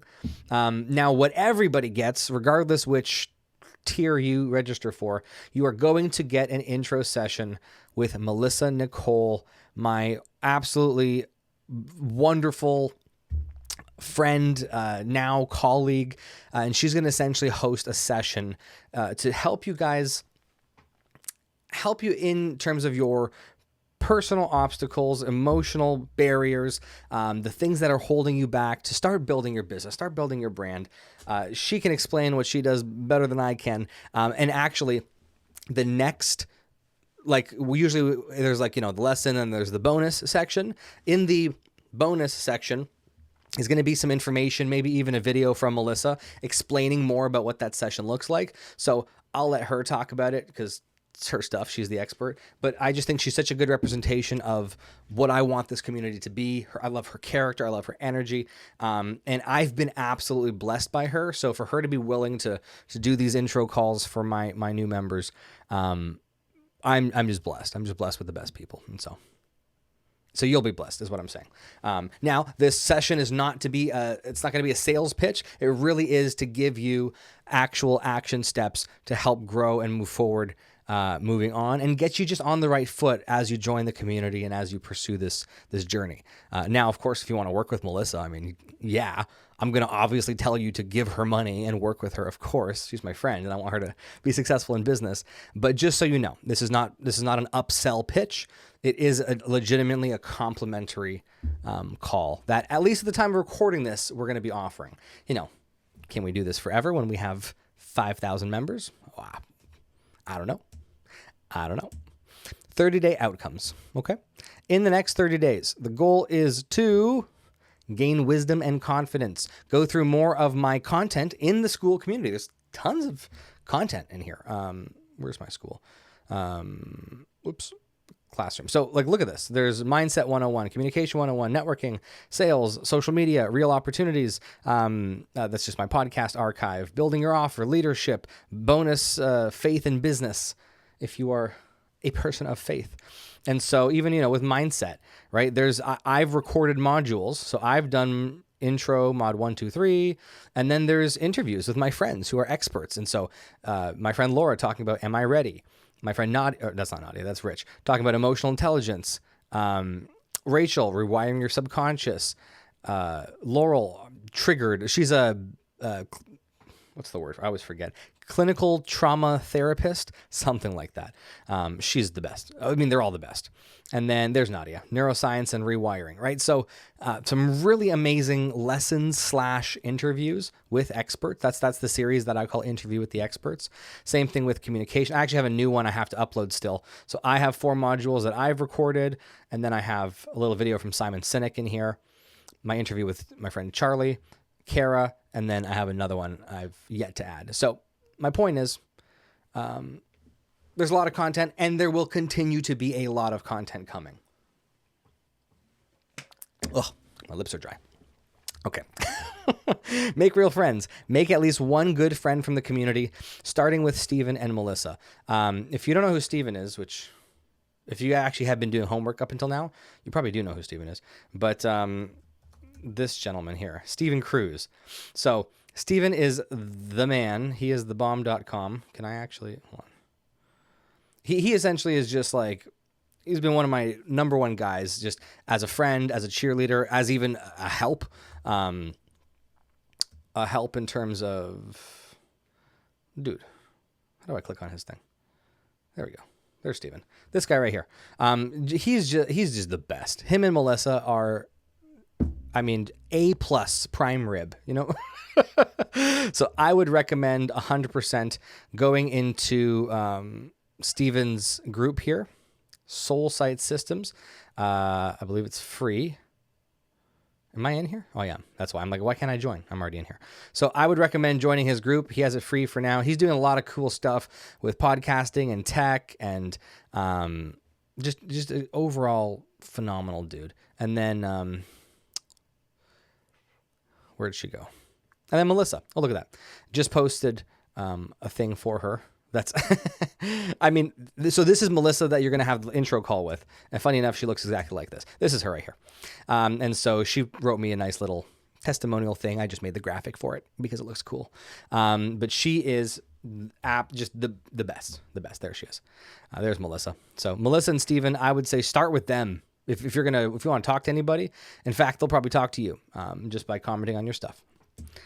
Build a closer relationship. So build close relationships with the instructor, me, so they can help you. So I can help you advance towards your goals. I don't know why this is written in third person, but it is what it is. So just let's actually get to know each other. Don't hesitate to ask me questions too. I'm happy to talk about myself and whatnot as much as I can. Now, if everyone starts DMing me a bunch of personal conversations, I may not be able to respond to everything, to be honest. So I would say let's keep pretty much everything in the public channel, in the like here, right? And so I would even say make sure you actually go read this intro post, by the way, if you haven't. It's very important. It tells you what to do step by step. And then it says read this post on how to use the discussion page. So then you click over and you can actually read some instructions on how to use the discussion page. And in fact, I should probably revamp this myself. Okay. Stay accountable. Be accountable through your posting and communication in the group publicly. It just helps. What is that? Oh, it's a Diet Coke. I was like, I have a glass beside me, and there's liquid in it, but I forgot what I put in it. It was today. Don't worry. It was only a couple hours ago. I just forgot what was in it. I'm not gross. So be accountable through your posting and communication in the group publicly. Again, I want you to be able to stay accountable. And actually, what's funny, one of the things you can do on School, if you actually click on your profile here, you can go look, and these things here, these little bubbles, they'll tell you how many activities that you did that day. And so you actually, if you do like a month straight, you get like a little flame emoji, essentially. So this can even just tracking these little green dots. And I had this is when I didn't know what I was going to do with my School. I had to rework a few things and reconsider some stuff. And now I'm more back at it. So anyways, hence making this course, of course. And so, that's one way you can check and track. And also, I will be watching. Land a new client. If you're already in business, get at least one new paying client that you can attribute to your growth and knowledge from this community. I want you to use the skills I've taught you. I want you to revamp your profiles. I want you to start being able to DM people confidently. I want you to stand out, and I want you to be able to be better setting up meetings. And then again, this goes into the more advanced territory. I'm not covering this in this little course here. If you need help in your sales calls, if you need help in actually landing clients, that's what we're also here for, my friends. I'm not marketing this as a sales group, but like I also have, if you go back to the classroom, we do have Sales 101. Now, there's not as much stuff in here yet. I need to add more, but my friend Mike Sadikian is an absolute killer, has had $100,000 closing months. In fact, we did a sales mastery like lesson, and then I also had him on the podcast, and both are very good, I think, when it comes to learning and understanding sales. I put a Hormozy video here. I have a few intro kind of to sales modules, and again, we're going to be adding more and more and more. But these are topics we can discuss on the live calls. These are topics you can ask me about directly. And if you're one of my one-on-one clients, we can talk about these things. I can help you write some scripts, or I can help you write SOPs, or teach you what I know, or role play with you. I don't know, whatever. You know what? I have friends that literally have AI role play technology that if you want to implement that into your business to train your team or to train yourself, I can connect you with one of my friends. So you see what I'm saying? Is whatever you need here to make sure we start landing clients and actually generating business. Let this be your one-stop shop to ask questions, get referrals, and move forward. Okay, friends? Okay. Assignment and closing commitment. Your assignment, make a post in the homepage under the 7-day challenge, similar as before, right? Day 7, 7-day challenge, your name. Post your game plan commitment for the next 30 days. So you don't actually have to answer all these questions. I would say let this just be more of a framework, right? So how many times per week will you post content, and on which platforms? How do you plan to start marketing and networking, and on what platforms? What is your biggest takeaway from these 7 days? I would even say maybe like, what's something you realized that maybe just clicked for you over these 7 days, right? So questions like that, if you just reflect, leave your thoughts. I would genuinely, I really want to know if you've learned anything. And if you feel like everything I told you is stuff you already knew, tell me that too. I mean, heck, I can re-record these videos. You know what I mean? If there's something that I missed, if there's something you want, if there's something you think could be better even, I'm still learning and growing too, right? I'm an expert in some people's eyes, and I'm just a student in my own, to be honest. And so always trying to adapt, grow, change, evolve. It only takes me 30 minutes to record these in one take. You know what I mean? Like I'm at that point now, even in my own content journey, where I can speak confidently and get this kind of content out. So if I need to improve something, or if maybe I just had a little piece of little bear in the cave the whole time, let me know. Okay. And then, I would actually say, if you put this in there, are you excited for your intro call with Melissa? I would be, if I were you, to be honest. I'd be very excited. Your closing commitment. You do not need to do everything. You need repeated clarity, useful content, visible thinking, and real relationships. I would say that's probably the biggest thing here. Build the system, repeat the system, let the brand compound. And so let's get clear on your content moving forward. Let's get clear on how we are going to get clients and how we're going to market and how we're going to do all this stuff. And let's talk. Okay. Okie dokie. How do I get out of here? Well, there we go. So, my friend, thank you for joining me on these 7 days. I'll keep this one a little shorter. I won't ramble for the next 12 minutes and make it a 30-minute video.